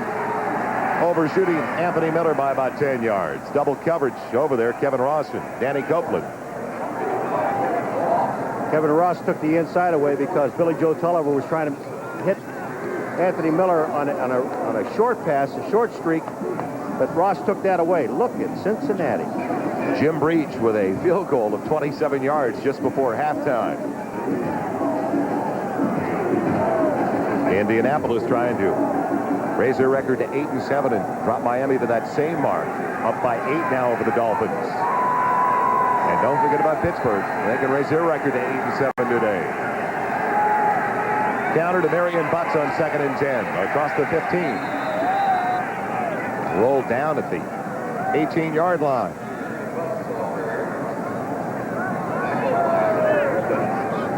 The San Diego Chargers could get, even with Marion Butts in there, they can get a lot more out of a running play if they would go wider with it at this point, because the Kansas City Chiefs linebackers are staying so close to the inside, which seals it off, and it forces the man to run inside. But if they can hook the linebacker like they did in the first half, Joel, they can get outside with more running room. Chargers 4 of 10 in third down conversions. This is a 3rd and 6 from their own 18. Quinn Early's the motion man. Give to Darren Nelson. Huge hold into the secondary. Goes to the 35. Breaks a tackle all the way to the 45-yard line. He adds that breakaway dimension with a good speed out of the backfield. Well, Darren Nelson, just take a look at what happens now. They just cave everything, they being the Chargers, to the inside. And then you have Patton. When you can have the tackle come up through the hole and really not have to hit anybody, you know that the job was done up front. And then Darren Nelson takes the ball out to the 45-yard line. Excellent call. 27 yards on the carry. For the former Minnesota Viking. Did not want to go to the Dallas Cowboys. Came over to San Diego. The trade for a draft choice. 1st and 10 for the 45. Marion Butts going for a career high today. He only gets a yard. He's got 67 on 17 carries now. Last week matched his career high of 72 yards on 22 carries against the Redskins. And he didn't carry the ball at all in college. He was the blocking back for Sammy Smith at Florida State. Carried the ball a lot this year. Take a look at it. Here's right at the point of attack now. You've got the blocking. Parker is blocking on Derek Thomas. He gets him out, but Burroughs comes in, number 34, and makes the play for a 1-yard gain. It's good defense. More and more, Marion Butts is looking like a real steal. As a 7th-round draft choice this year for the San Diego Chargers. Tight end Arthur Cox in motion. 2nd and long. Play action and plenty of time for Tolliver. He's got Anthony Miller, who got away from Kevin Ross. And he's got a first down to the 35-yard line of Kansas City. Well, they can end up playing catch with Anthony Miller now, because you've got Kevin Ross covering him man-to-man, which is almost impossible on that young man here. Watch what happens. The reason this play works is because the Kansas City Chiefs could not even get off the line of scrimmage. Then you've got Miller going across. There's no way that Ross can stay with him, but give credit to the offensive line, because the Chiefs never got off the line of scrimmage. Big chunks of yardage now for the San Diego Chargers. A 27-yard run by Darren Nelson, a 19-yard grab by Anthony Miller. Ending with it at their own 14 very quickly. It's 1st and 10 at the 35 of Kansas City. Single set. We've seen it so often. Marion Butts behind the block of Arthur Cox. Stacked up inside the 35. Close to the 32 by Dino Hackett. You have to grit your teeth a little bit when you see Cox coming down and he starts to tippy-toe, and then all of a sudden he goes in the hole, and usually the man he's going to get is the nose tackle, Saliamua. I don't know if that's the man he blocked. It's got to be scary for the defense. Is that why they call it the wham play? That's what the sound is when Cox hits you. Oh. We're at Arrowhead Stadium in Kansas City on a very cold December afternoon. Joel Meyers along with Paul Maguire. Better than 40,000 on hand. 2nd and 8. Marion Butts breaking out of the backfield for a first down inside the 25. Still on his feet. So tough to bring down. He's got a new career high to the 21-yard line. Now, when you see this thing develop, Neil Smith, number 90, is the end. But all you have to do is get just a small piece of him. Watch what happens. They just get a piece, not a whole lot. You don't need a lot of them. Thompson is the guy that gets a piece of them, but then the hole is there, and you're right. Bringing Butts down is like a Okoye getting him in the open field. It's very difficult. Butts goes at 6'1", 250 pounds. 19 carries now, a new career high of 83 yards for Butts.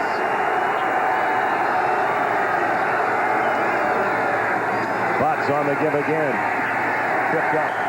Going down to the 20 for a gain of about 2.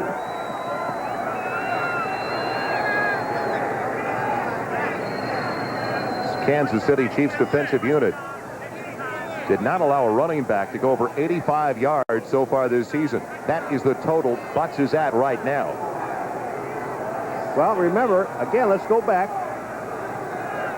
They got him at 84. We'll get through right. An extra yard. But 200 yards rushing against Kansas City the first time these two teams played.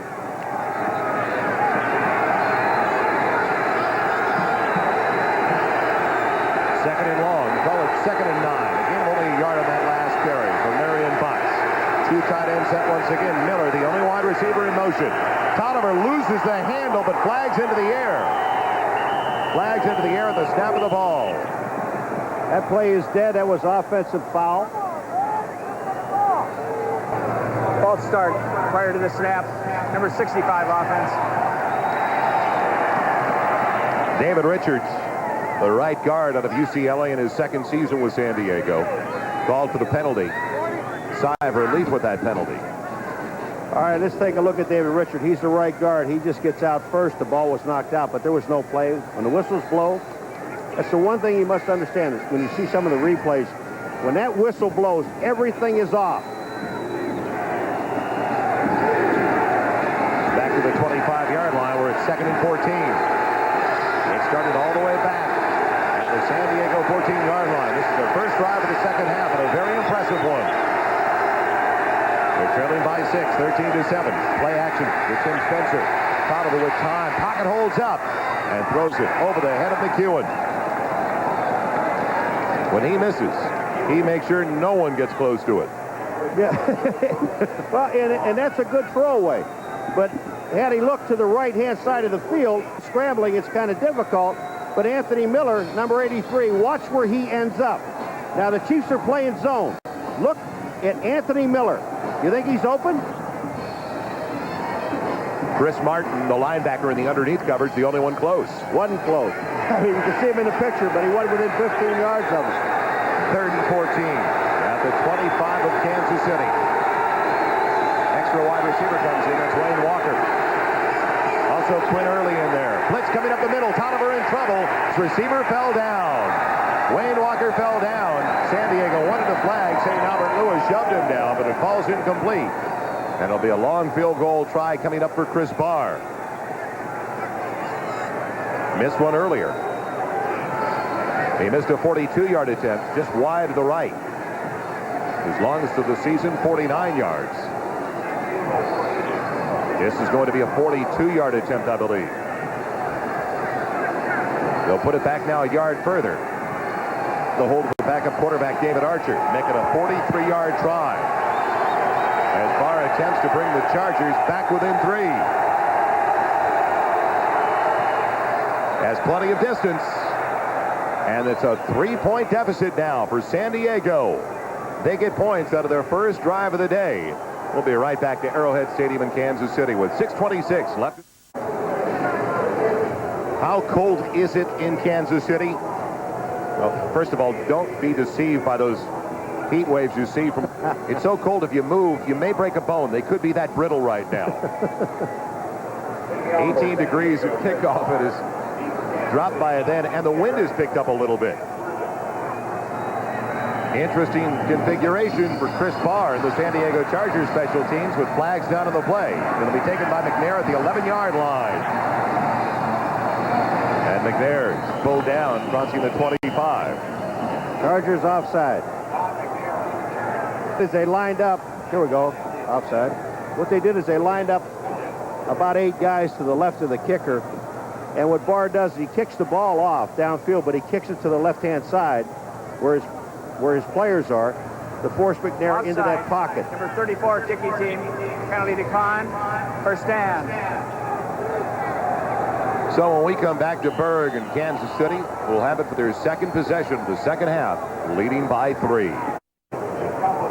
Don't forget to join NBC for the second half doubleheader this afternoon. A big game for the Buffalo Bills, taking on Steve Young in place of Joe Montana, the San Francisco 49ers. Some of you will also see the Jets and the Los Angeles Rams in Anaheim. Welcome back to Kansas City. That is the favorite spot on the sideline, right next to the heater. Joel Meyers along with Paul Maguire. We need one of those. I need something for my feet. They're gone. First and 10 at the 30-yard line. DeBerg and the Chiefs. They lead it by 3, 13-10. Has been contained for the most part this afternoon. He gets 4 to the 34. Tripped up by Gary Plummer. I just looked down there and I see a wrap on the thigh of Bert Grossman. Now that looks like an area you might be having a pulled hamstring or something. Craig Taylor with a touchdown run. Cincinnati by 38 now. And what a big game it is for Miami to Indianapolis, with the Colts winning at home by 8 over the Dolphins. We're on a reverse to Lewis Lips, scoring another touchdown, making an 18-point advantage. There's the rookie from the University of Pittsburgh. You see that wrap on his leg, and that's usually where they wrap it for a pulled hamstring. That's Bert Grossman on the right side. DeBerg throwing on 2nd and 6 over the middle, almost intercepted by Plummer. He was looking for Emil Harry. Plummer almost came up with the pick. Yeah. Leslie O'Neal just drilled DeBerg after he threw the football. He is sitting on the line of scrimmage. Now his job, he reads tight end, reads pass, and they're just covering zone. But watch Plummer, number 50. He's right there, almost has the interception. Now here comes Leslie O'Neal. DeBerg throws. Leslie nails him. And then his own man rolls over his helmet. Tough sequence for Steve DeBerg. 3rd and 6. The ball at the 34 of Kansas City. Here comes the pressure from Grossman. Almost got DeBerg. He gets the first down. Stephon Pace has it. So close to a sack for Grossman. Instead, first down. And Roy Bennett really had no choice or no chance on this play with Page. DeBerg, first of all, he steps up. You just take a look at Stephon Pace is coming inside. There's Bennett. He's behind him. And DeBerg puts the ball out in front. So there's just no chance for the defensive man. But watch this. Grossman comes up. DeBerg steps up and just throws that little pop pass. Good touch on the ball. Oh, you bet. Something Billy Joe Tolliver has to develop in his game. Bert Grossman almost had that sack. 1st and 10 now to the 43-yard line. Okoye gets to the outside. Look out. He's got a first down inside the 45 of San Diego, right at the 45. Oh, and if Okoye cuts back to the middle of the field, he might still be running. He had the play to the outside. It's the first time they've gotten him to the outside today. And when they see the film, he's going to shake his head and say, why did I cut? Now watch it. Here comes Grossman. Now Grossman gets caught back into the inside as the tight end. But watch what Okoye does. He has a blocker, Manley, downfield. Patterson's there, but if he cuts back into the field, there's nobody there. He is so difficult to bring down once he gets into the secondary. That is his longest run of the day, covering 11 yards. 1st and 10. The 45 of San Diego. Okoye high-stepping his way. He skipped across the line of scrimmage for about 4 to the 41. Shows he's light on his feet as well.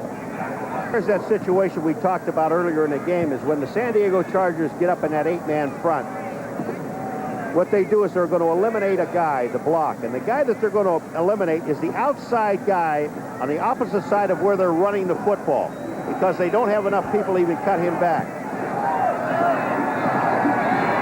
Drive started at the Kansas City 30. It's 2nd and 6 now. At the 41 of San Diego, Okoye on the carry. Takes quite a hit at the 40-yard line. Okoye really never got off in the first half. He's starting to generate now a little push out of the backfield in the early portion of the 3rd quarter. I just watched Leslie O'Neal. He was the guy on the opposite side of the line where the Chargers were, they were overloaded to one side, so they just ran away from Leslie O'Neal. Nobody blocks him, but when he came down the line of scrimmage, because DeBerg carried out that fake that you talked about in the first half so well, he had to stop and look at DeBerg. I don't think there's a quarterback close to Steve DeBerg in play faking in the National Football League today. He is that deceptive. 3rd and 5, the ball at the 40. Out of the shotgun works DeBerg. Dump off, and it's underthrown. Looking for Stephon Page. Gilbert providing that coverage. He had Stephon Page open again underneath, and he would have had the first down. Gilbert was there, but the ball was thrown too low for Stephon to get it. Now watch the coverage by Gilbert. He goes back to the inside with him. Stephon Page is open. Watch where the ball is. Down. You can see the first down marker right there. He would have had it. Kansas City giving the San Diego Chargers every opportunity to gain momentum, especially offensively, as the defensive unit has done quite a job for the Chargers throughout the afternoon. It's into the end zone. The punt by Goodburn. And there's a time onto the field. Be right back to Arrowhead. Chargers will have it back. 2:59 left in the third, and they trail by only 3. On Thursday, they expected a 50% chance of snow today. But under clear skies, it looks good so far this afternoon at Arrowhead Stadium. I would love to see it snow without a cloud in the sky. I mean, that'll be a great trick. That's that crack AccuWeather, isn't it? 1st and 10 for the Chargers. At their own 20-yard line, Tolliver's pass deflected, almost taken in on the far side after it was tipped by Neil Smith. Almost taken in by Wayne Walker, the rookie from Texas Tech. Neil Smith, 2nd year from Nebraska. Really developed. The first-round draft choice last year. Not come on as strong as they had anticipated, but a force without a doubt this year. You know, you wonder why you don't call Derek Thomas's name that many times. The fact is that they put Cox in motion, and then Cox ends up blocking on him, and he's a big load to block. 2nd and 10 from the 20-yard line. Marion Butts on the carry, gets to the outside, gets the first down across the 30 with a flag down on the play. With face mask. Butts with the good stiff arm. I said it about getting to the outside, but the biggest problem is when you have your middle linebacker who ends up being Dino Hackett that sacrifices himself up into the line of scrimmage. He takes himself out of the play. Now here's the end of the play with Burris. But Burris comes in here, and he reaches up, and there's the face mask. Now that's a 5-yard deal. That's 5. But watch what Dino Hackett does, Joel. He just jumps up in. He's inside. We just saw him for a second. When he does that, he sacrifices himself.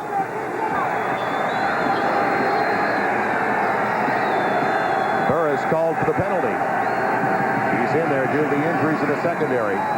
1st and 10 from the 38-yard line. Tolliver time for Miller. It's taken into the 40. Another first down all the way to the Chiefs' 37. Well, that's putting the ball right on target. I mean, he hit Anthony Miller right at the break, and that ball was there as soon as Anthony Miller looked. Albert Lewis arrived at the same time as the ball. Lewis with the perfect timing. Whoops. But the ball just a split second before he got there.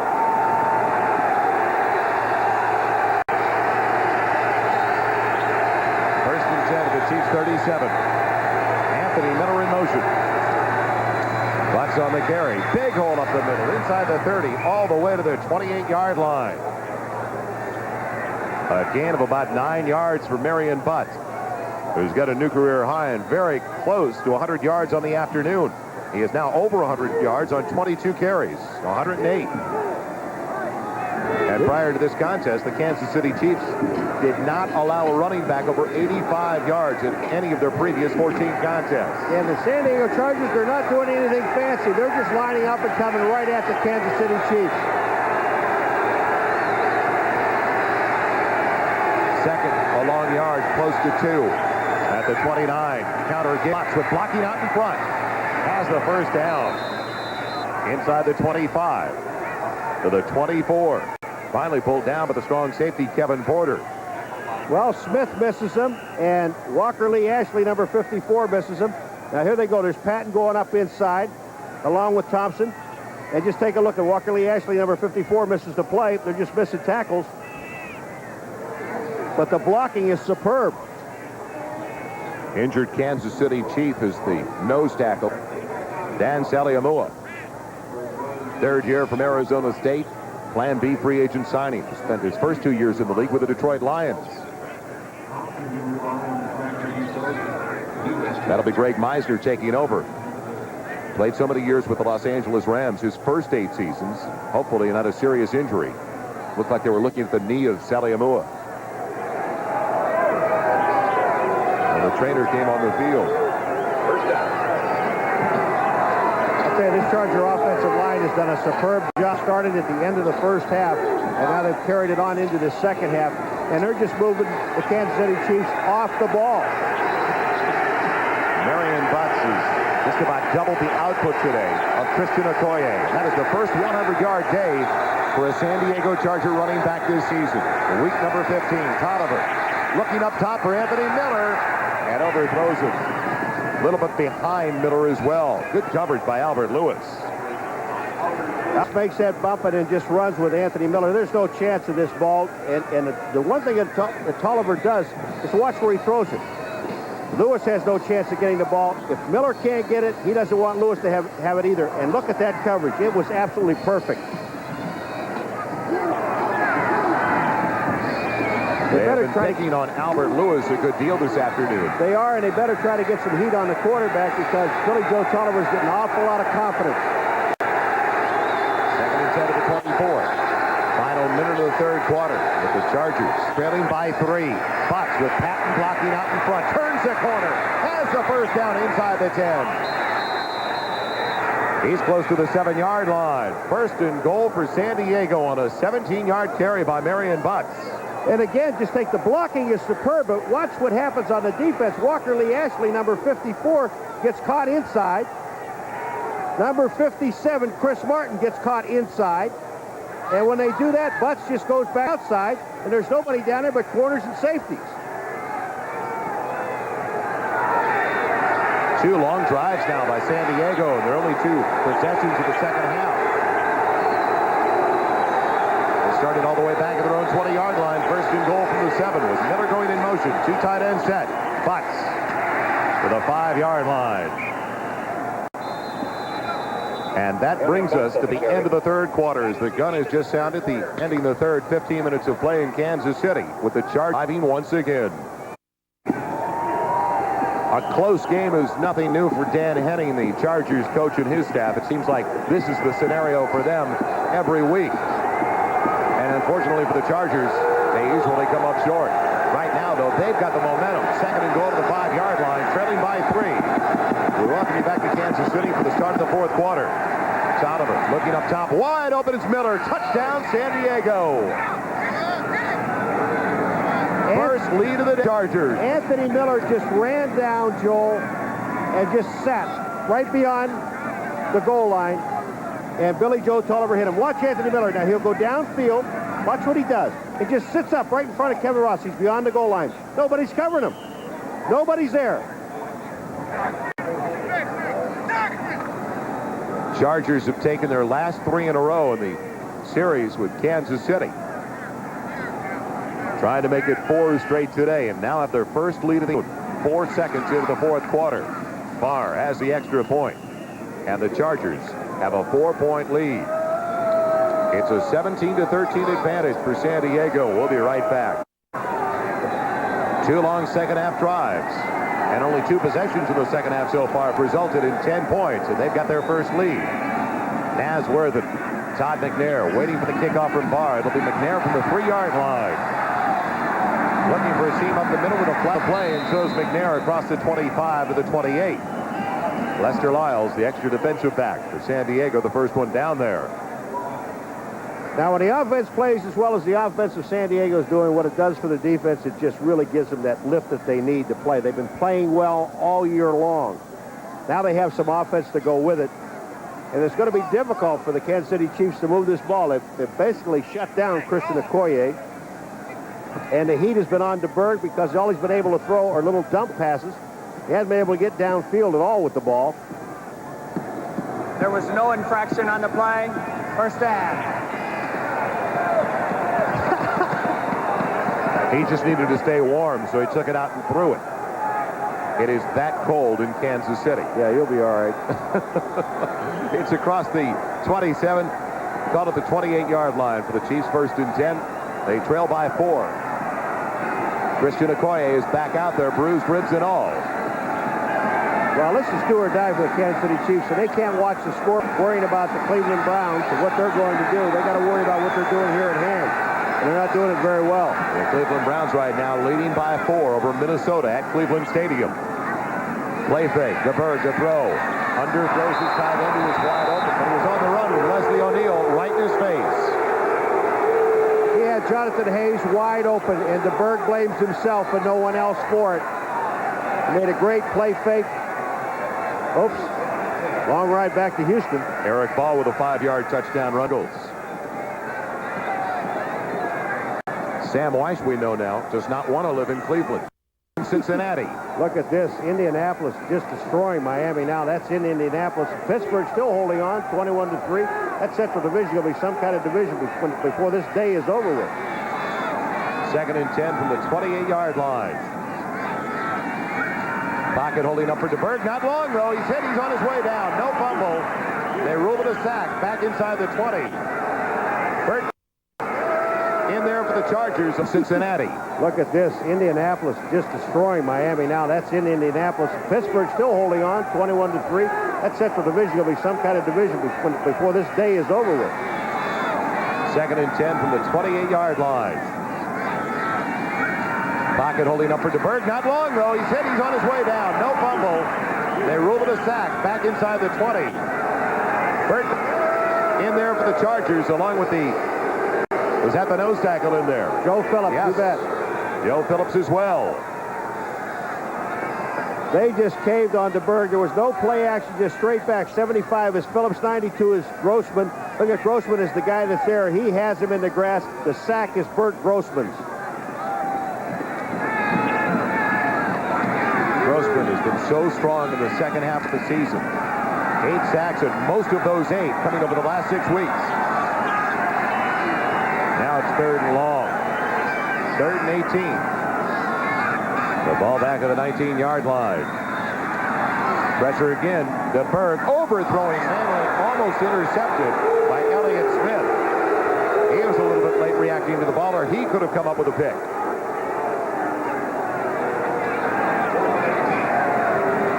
Offense still not underway in the second half for Kansas City. And you're right about Elliott Smith that he's been paying attention to the ball, but he has to play the man, and Berg knows. I mean, that ball just got away from him.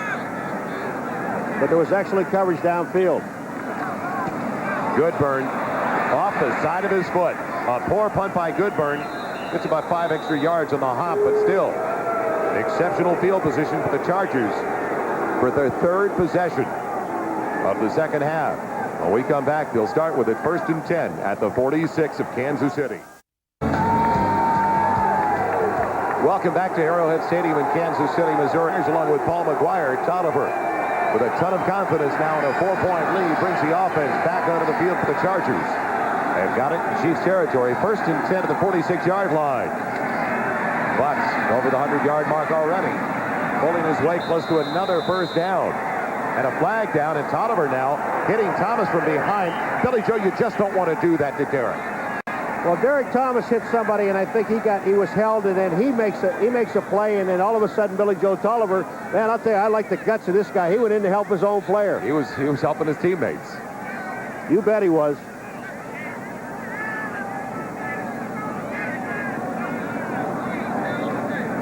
Jerry's lost his cap. More importantly, he's also lost that headgear he had to keep warm.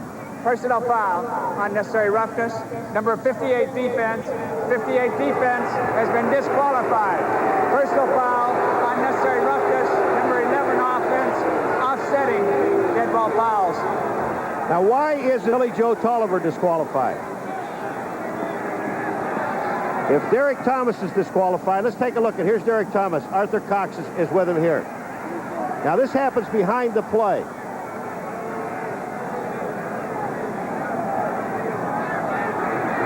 The blocking was there. That play will stand because all this stuff happened afterwards.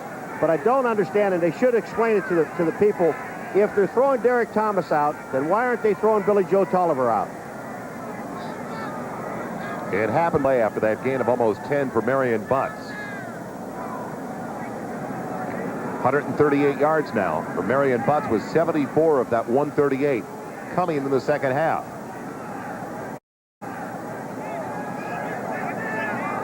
They're short by about a foot for the first down.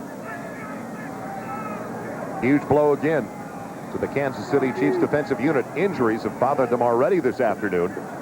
Losing Duron Cherry early in the first half of the contest with a sprained knee. Albert Lewis also hobbled a little bit with a neck burner. And now Derek's ejected for the first time in his NFL career. Their leader in sacks coming in with a total of 10. Going in the locker room. He's not allowed out here. Can't even watch the game. There's 13 minutes and 52 seconds left in the fourth quarter. But I still think it should be explained if he's thrown out, why he's thrown out, and why Billy Joe Tolliver, if he has the same personal foul, or has a personal foul, why he's not ejected from the ball game. Good point, because Tolliver, and we may have picked up on that one, came up and slammed Derek Thomas from behind. Fox on the misdirection, has the first down. All the way down to the 31-yard line. They're wearing down that defensive front now. Kansas City. They're just getting some excellent blocking up front. The Chargers, just take a look at the hole now. Number 65 is Richards coming out of the hole. Number 74 is Miller coming up through the hole. And what's happening, and we've been showing this thing to you all day long, is that they're pulling the offside people, and the guys you're going through the hole free. That means that the blocking on that side of the line has been done by the offensive lineman already. First and 10 of the Chiefs 31. Tight end set once again. Play action. Plenty of time for Tolliver and a wide open McEwen. It's complete inside the 20. Close to the 15-yard line. Albert Lewis forcing him out on the near side, but not before a 16-yard reception by Craig McEwen, the rookie from Utah. And again, go back to the offensive line of the San Diego Chargers. I mean, they are just giving Billy Joe Tolliver all the time that he wants to throw the football, and he can just sit back there and pick out the open guy.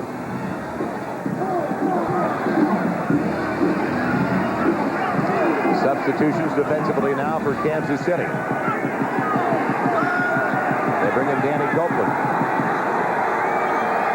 Anthony Miller, the only wide receiver going in motion on first and 10. Butts on the give. Big hole up the middle. 6 yards on the carry to the 9-yard line. Neil Smith finally wrapping up the running back with Dan Saliamua. A career day, though, for Mary Butts. His first season out of Florida State. Came in with a career high of 72 yards. He's up to 150 now. And what Marty Schottenheimer said to us yesterday is the one thing we have to do. They knew they had Anthony Miller and the young player. There's Marty down there now. So we have got to shut the run down. We didn't do it the last time, and they're not doing it again today.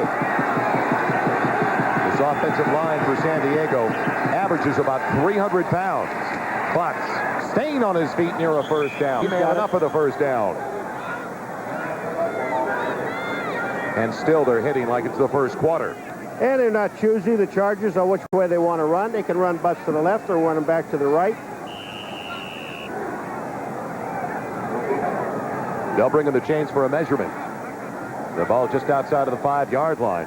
Stops the clock with 11:38 left in the fourth. And they have stunned this crowd at Arrowhead Stadium in Kansas City. And the way the San Diego Charger defense is playing, they get up by 11. They score a touchdown here. It's almost impossible for the Kansas City Chiefs to come back in this ball game. They've got the first down where it's first and goal outside of the 5. They've doubled, better than doubled, Kansas City in first downs. It's been eating up the clock with regularity in the second half of that ground game. The most important thing is that the Kansas City Chiefs did one thing they did not want to do today was to get into a passing situation, because when you have the defensive line and linebackers that the Chargers have, and they can just tee off and come, you've got a lot of problems. It's a 4-point Charger lead. They're trying to increase that advantage to 11 on first and goal. Marion Butts with Tim Spencer in there blocking. Stopped for one of the few times in the second half. Lloyd Burris and Saliamua over there for Kansas City. Again, I said, they don't worry about it. They spread it around. They ran Butts to the left, most of the field coming down, and now all of a sudden they get down by the goal line and they're going to go right. This is 2 plays in a row. You've got Richards, 65, pulling out, but there was an excellent play by Lewis Cooper, the linebacker, number 55, to make the stop along with Burris. Chargers had to like their chances going into the halftime locker room, Paul. They were only down by 6 at 13-7 after that late touchdown in the closing of the first half. And still in that first half, they had almost no offense and didn't have one ball going to their leading receiver, Anthony Miller. Second and goal inside the 5. Once again, maybe to the 4, and that is all. The nose tackle getting there first, Dan Saliamua. See, Anthony Miller is still on the sidelines. They're going with Spencer, Butts, H-back, and 2 tight ends, which I consider 3 tight ends in the game. And I think Billy Joe Tolliver, he's looking for the sideline to get a play, but I'd like to have Anthony Miller in there, just even if you use him as a decoy, because it's going to tie up 2 guys in the defensive secondary. San Diego Chargers offense starting to roll for the second consecutive week. They're going to take a timeout here, I think, because they're letting the clock run down. They got 6 seconds on the play clock. That's exactly what they'll do under the direction of their head coach, Dan Henning. 9:36 left in the 4th. 3rd and goal down at the 4-yard line. Last week, Billy Joe Tolliver engineered 427 yards of offense for the San Diego Chargers. He's already over 350 yards this afternoon with better than 9.5 minutes left. Dan Henning, when we asked him about Billy Joe Tolliver yesterday, said, we know now he can do it. We're going to build the offense around Tolliver. You bet they are. So Tolliver is in for the long haul, and now they're going to start orchestrating things in the draft. Compliment Tolliver. That first score. Surprise some of you if you're just joining us. Cincinnati blasting Houston in a must-win game for Cincinnati going into the contest with a 7-7 record. They have it. I guess they'll raise that home record to 5-3 on the year. Indianapolis, now that was a very close game for a long time. That was 21-13 midway through the 3rd quarter of play. Indianapolis and Miami. Pittsburgh's hanging in there. Indianapolis wins. And Pittsburgh as well will be at 8-7. But if Indianapolis wins, Miami loses, and Buffalo loses in San Francisco, they're back in a tie. There's Jim McMahon, who started up until 3 weeks ago for the Diego Chargers. 3rd and goal to the 4. 3 tight end situations. Bucks tripped up, can't get it in. He's inside the 10. Well, here the Chargers sitting there now. Joel, they've got a 4-point lead. They can get to 7 on a field goal, but they're not going anywhere anyhow. And they've got Kansas City's back against the wall. Now here comes Butts in. I mean, just tell you something. Like a nice play up front by Bell, number 99, to get to his feet. They're kicking a field goal here, and you know they want to win the football game. We understand that, no matter what happens. This puts them in a 7-point lead. But the way the defense is playing, if they go for it and don't make it, they've got Kansas City 90 yards away, and they have to go for a touchdown because they have a 4-point lead. It'll be just like an extra point. Maybe a fake. Barr, now 20-yard attempt. And it is a 7-point lead now for the San Diego Chargers. So many of their games this year have been decided by 7 or less, and they've got that margin. The lead now with 8:43 remaining. Welcome back once again to cold Arrowhead Stadium with the San Diego Chargers after that 20-yard field goal by Chris Barr. Now have a 7-point lead over the Kansas City Chiefs. And Paul, just like week number 3 when San Diego had over 200 yards on the ground, no team has really had a great deal of success running the ball on Kansas City except San Diego. And again, San Diego knew it before that they could run the ball against this team. But when the defense plays as well as defense as San Diego is playing, it makes it a lot easier. McNair on the return, getting it across the 30. Stiff arms Barr and is forced out of bounds on the far side of the 47-yard line. A 37-yard return by Todd McNair. That's what they needed, a shot in the arm, get the crowd back into the game. Chiefs trying to keep their playoff hopes alive. They're looking for their 4th straight win. Well, they're giving us a ruling on it, and he said the reason that Billy Joe Tolliver was not ejected along with Derek Thomas was the fact that Derek Thomas initiated it with a kick, and I think it was Arthur Cox that he kicked, and then Billy Joe just retaliated, so he stays in. If you like that rule, you're all right. DeBerg out of the shotgun, trailing by 7. 1st and 10 from his own 47. Pocket collapses. DeBerg ducks the pressure and underthrows his man. He wanted it for Stephon Page. DeBerg did a good job of avoiding the sack, though. DeBerg just disappeared for a couple of seconds. Well, watch DeBerg now. He just goes underneath, and how he gets out of there, I don't know. Billy Ray Smith was there. DeBerg gets up and just throws. It looked more like he threw the ball away than at a receiver. 2nd and 10. 8:26 left. DeBerg one of his last 7 in the passing department.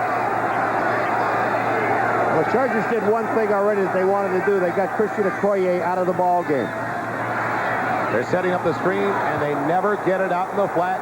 Never develop the screen to McNair. Well, if they did, Leslie O'Neal might have had it because that was perfect coverage by the linebacker / tight end or defensive end. Kansas City's got to win this afternoon and next week at Miami to have any shot at the playoff. Then they need some cooperation from Cleveland and the LA Raiders. Either of those 2 teams has to lose one of their remaining 2 for Kansas City to make it in. Coming up next on NBC, the second half of our NFL doubleheader. The Buffalo Bills, desperate for a win, taking on Steve Young and the San Francisco 49ers. Young is subbing for the injured Joe Montana. Some of you will see the Rams hosting the New York Jets. 3rd and 10. Big play. But it's short of the first down as it's taken in by Stephon Page. Gilbert with a sure-handed tackle. I'm telling you, Gilbert has played. We saw him play a great game against the Jets, which they lost. But I'm telling you right now, Gilbert is probably having the best game he has ever had. And you talk about adverse conditions, and he's running one-on-one with Stephon Page. Now look at the depth that he had to take. But once Stephon Page catches the ball, Gilbert closes on him, makes the play. DeBerg is throwing and ducking. Goodburn hangs up a high one. Another short one, though. McGonkey. What an addition he's been for the Chargers. Some ball security back there on the special teams after they gave it away that game in Pittsburgh so frequently. Now they've got it back 1st and 10 at the 23. You're right. It has been a sensational effort today by the young man from San Jose State, Gilbert. I mean, that's tough coverage. You're covering Stephon Page all over the field one-on-one, and he's done a tremendous job today. And if you think about the passes that Stephon Page that he caught, a couple of them, he was not covering him, but they were short passes. Chargers get it back with 7:40 left. One going to carry the ball. Now they can essentially put the game away, chewing up that clock once again and just getting a field goal. They're already on top by 7. Marion Butts, over 150 yards on the afternoon, only gets a couple on that carry. With a 25 near the 26.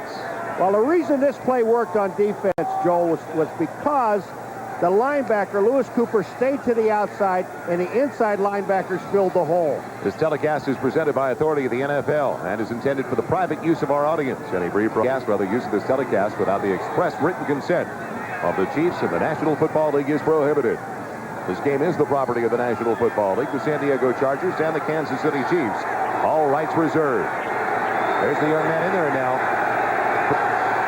Derek Thomas, who was ejected. Lewis Cooper in his 5th year from Western Carolina.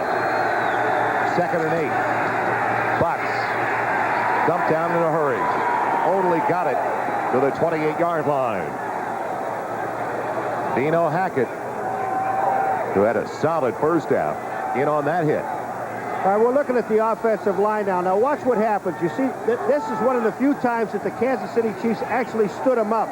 They gave a couple of yards, but then Dino Hackett gets through and makes the play.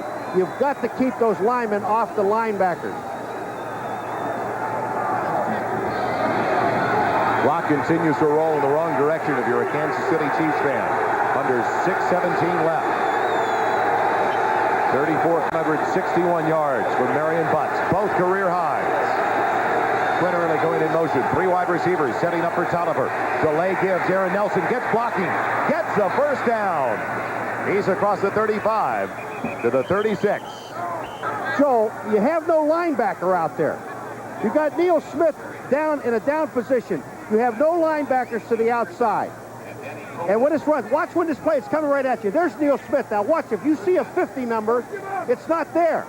All of a sudden, Cooper finally gets over there, but he's pushed out of the play. But there was no No linebacker to the outside. Patton gets in. He gets Cooper as he comes into the play.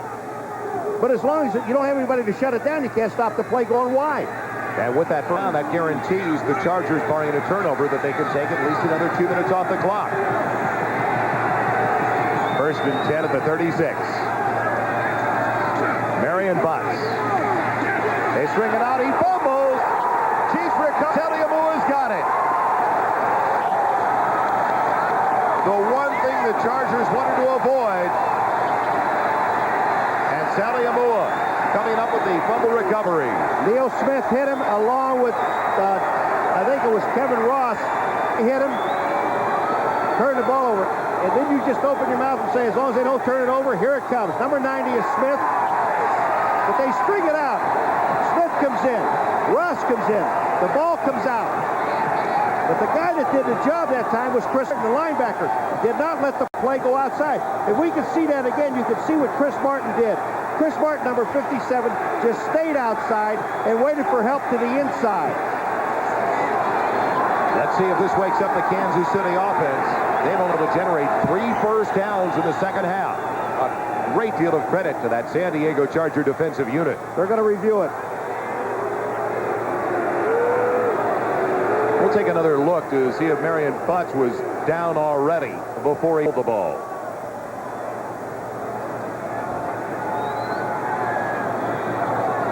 What a day Marion Butts has had, the rookie from Florida State. All right, look at 57, Chris Martin. You see him string it out. When he does that, he gives Neil Smith to get there. This ball is out. He is not down. That is fumble.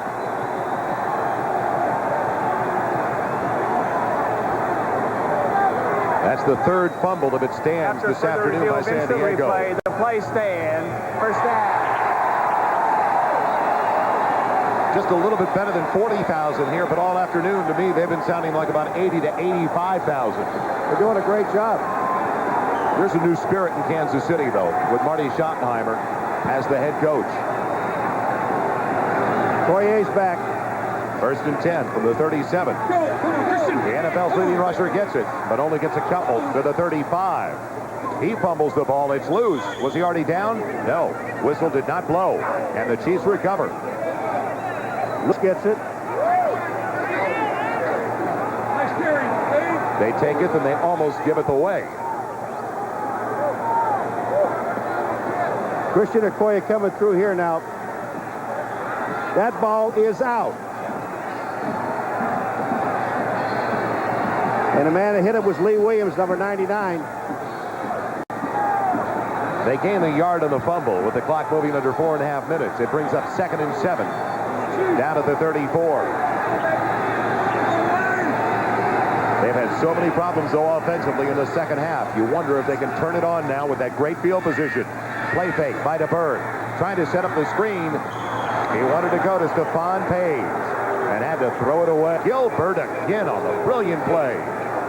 Gilbert is there. Grossman was in there. Joe Phillips was in there. Irv Eatman got a super block.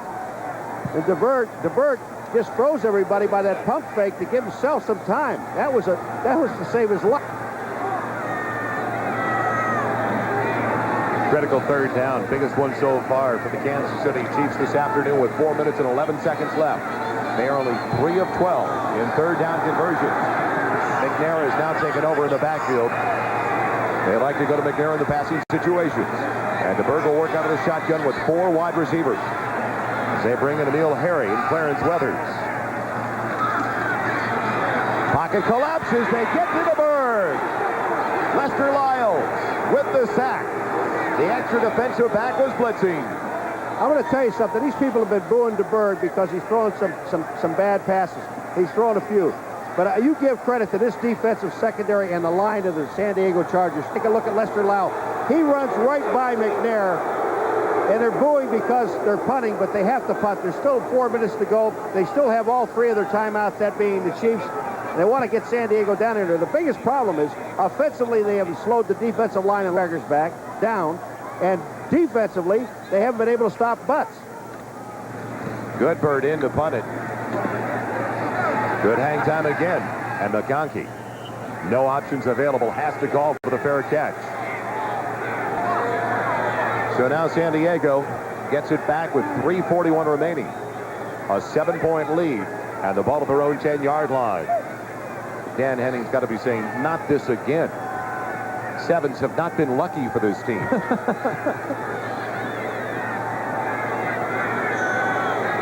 Other scores, week number 15. Houston finally gets on the board. Green Bay and Chicago in quite a game at Soldier Field. The final now at the Hoosier Dome. Indianapolis and Miami both at 8-7 on the season. And Pittsburgh also on their way to an 8-7 mark. And if San Diego or Buffalo, I think if they win today, they wrap up their division. Raise their record to 9-6 if they can knock off the 49ers. Butts on the carry, weaving his way to the outside. They stand him up near the 15-yard line. A gain of close to 5 for Marion Butts. What they don't want to do is hold him, want to run him out of bounds, and don't let him stay in bounds to stop the clock. They do have 3 timeouts, the Kansas City Chiefs, but use that sideline. They actually have 4. They'll have 1 at the 2-minute warning. 36 carries, 166 yards. 36 carries, that's more than Marion Butts carried the ball at Florida State his entire senior season.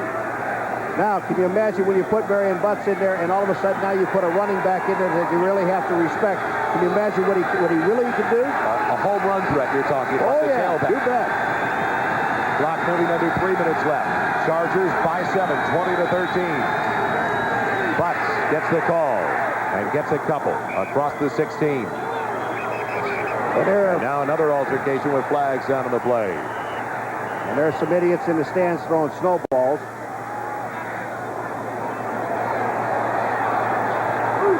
The offensive lineman, Broderick Thompson, carrying out his block about 10 yards beyond the point of the tackle. Now they go over for another discussion.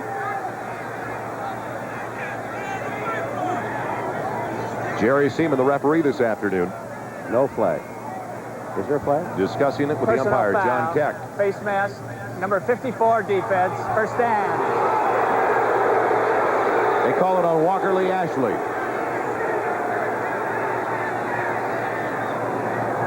Derek Thomas, the brilliant rookie from Alabama, if you've just joined us, already ejected from the game. Third quarter due to an altercation. All right, let's take a look at it. Thompson there. Now, watch what Ashley does. He spins him down, and that is a 15-yard penalty. Thompson's just doing his job. He's blocking.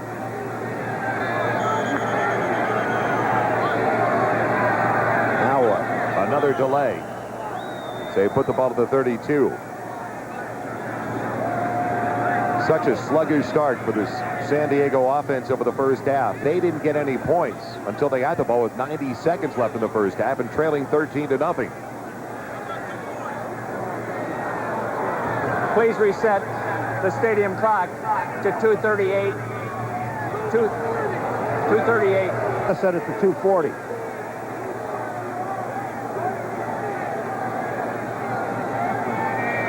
Why is it when we do games they have problems with the clock? And we're not in Pittsburgh. That's right. We have Pittsburgh week, but it'll be in Tampa. Where the weather has almost been Pittsburgh-like. Now here's a situation where Kansas City is they really have a problem. They have 3 timeouts, Joel, and they'll probably start calling them on this play here. But the biggest problem they haven't been able to slow the Chargers down in the second half. Now, if you start taking your timeouts and you get into 2 back, and when you do, you're not going to have any timeouts left, and they haven't been able to effectively throw the football. They got a lot of problems. That's the second half of our doubleheader coming up next on NBC. Most of you watching the Bills and the San Francisco 49ers. A lot of incentive now for the Buffalo Bills with the Indianapolis Colts defeating the Miami Dolphins. The Bills could just about wrap up the AFC Eastern Division with a win. See? I told you 240. Wasn't 238, 240. Always on top of those 2 seconds. Paul Maguire. I keep my eye on those clock guys. Vikings have just taken the lead over the Browns, 17-14, which is good news for Kansas City, but not right now. They're down by 7. Marion Butts on the carry on 1st and 10. He gets 3, up 35. And now Kansas City will use their first time out of the second half. Joel, you know, Marion Butts has carried the ball almost 40 times. Almost 40 times. And the leg drive on this last play just shows you what young man has done all afternoon. I mean, it took 4 guys to bring him down. And he just keeps moving. To keep the continuous action of this guy, it's just incredible. I mean, he's tired. He'll sleep well. Maybe as he gets on the plane. Yeah, maybe in the locker room. NBC Sports is kicking off its college bowl season on December 30th with the Freedom Bowls. So join Paul Maguire, Jimmy Cefalo, and myself. Huskies of Washington take on All-America running back Emmitt Smith and the Florida Gators. That's the Freedom Bowl, December 30th, 2 o'clock Eastern Time. The best bowls right here on NBC Sports. The Freedom Bowl at Anaheim Stadium in Southern California. I did a lot of college football. I'm looking forward to it. I mean, that's excitement. It will be a lot of fun. But you better get your 12 deeps instead of 3 deeps, because I'm going to say they play a lot of players. And bowl games, I think they can travel 125.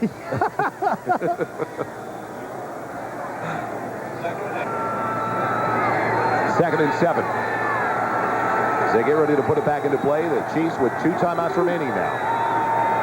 Second and 7 with the ball just shy of the 35-yard line of San Diego. Who else? Up to the 37-yard line for 2 more. Another timeout used by Kansas City. 176 yards for Meyers. That's done most of the damage to Marty Schottenheimer. And the Kansas City Chiefs. Marty told us yesterday, you've got to take away the run. They've got a huge offensive line, and that's been their biggest problem. They have not been able to slow down the ground game of San Diego in the second half. 39 times so far this game that young man has carried the ball.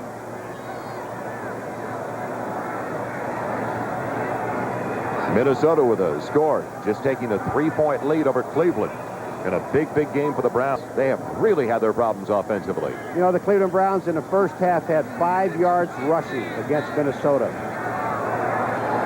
Hard to believe when you've got a talented back like Eric Metcalf.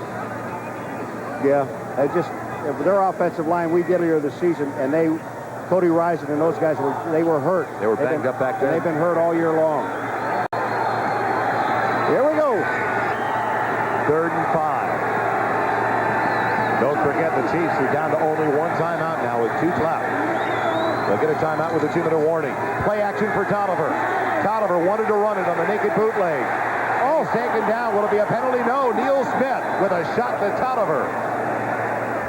I'll tell you, it's a good thing Neil Smith missed him, because threw a forearm at Tolliver, and you talk about would have been a stupid mistake to make at this time in the ball game. Neil Smith missed him, and that's the only reason he doesn't get a penalty here. He lands on him, but watch his forearm. Watch the forearm. Look at this. But he missed and he hit the ground. Watch here. He misses him and he hits the ground, almost broke his elbow. 2 minutes remaining. The Chiefs ready to get it back, trailing by 7. Welcome back to Kansas City with exactly 2 minutes remaining.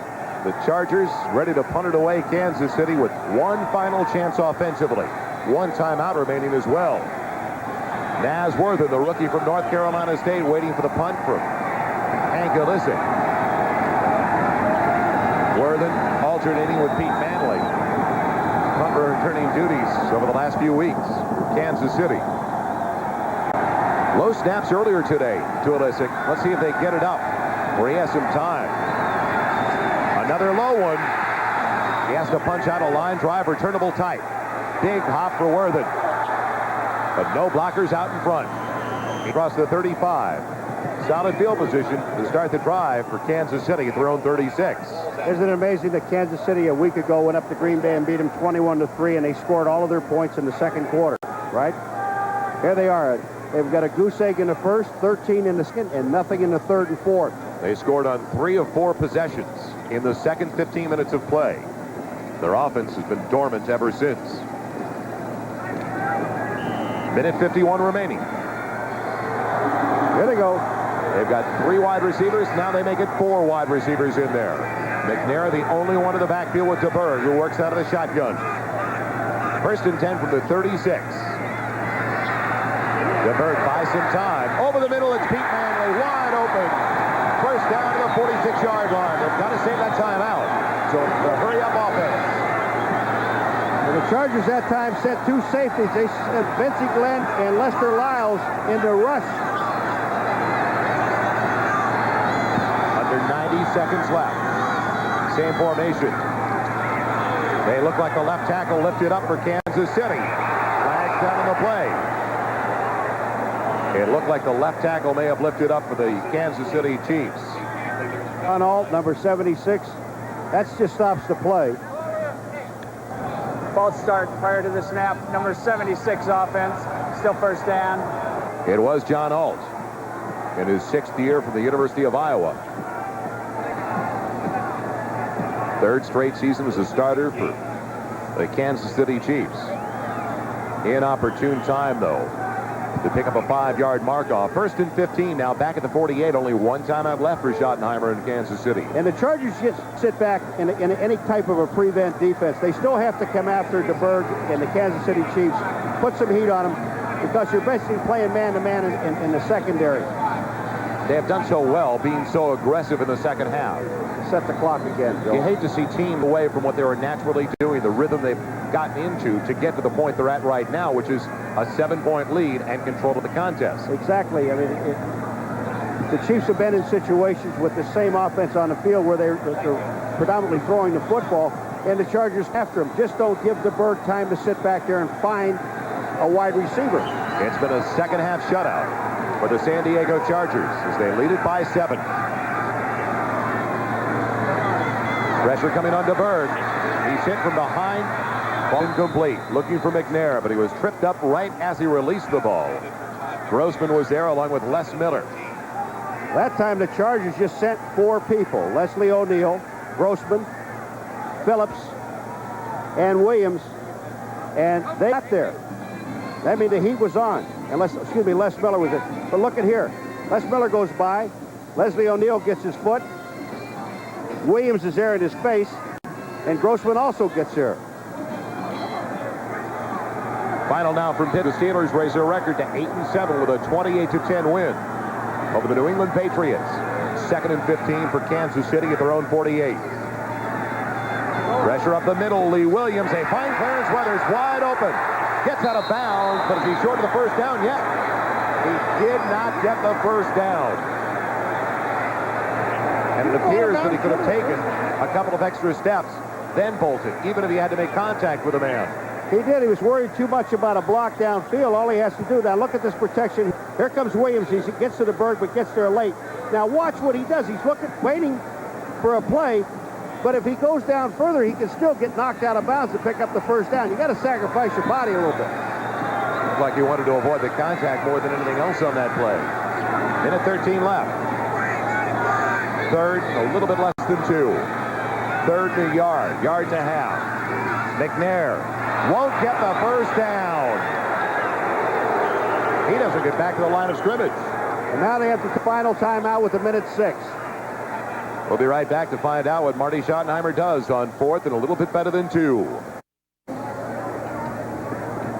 What do you call if you're Marty Schottenheimer?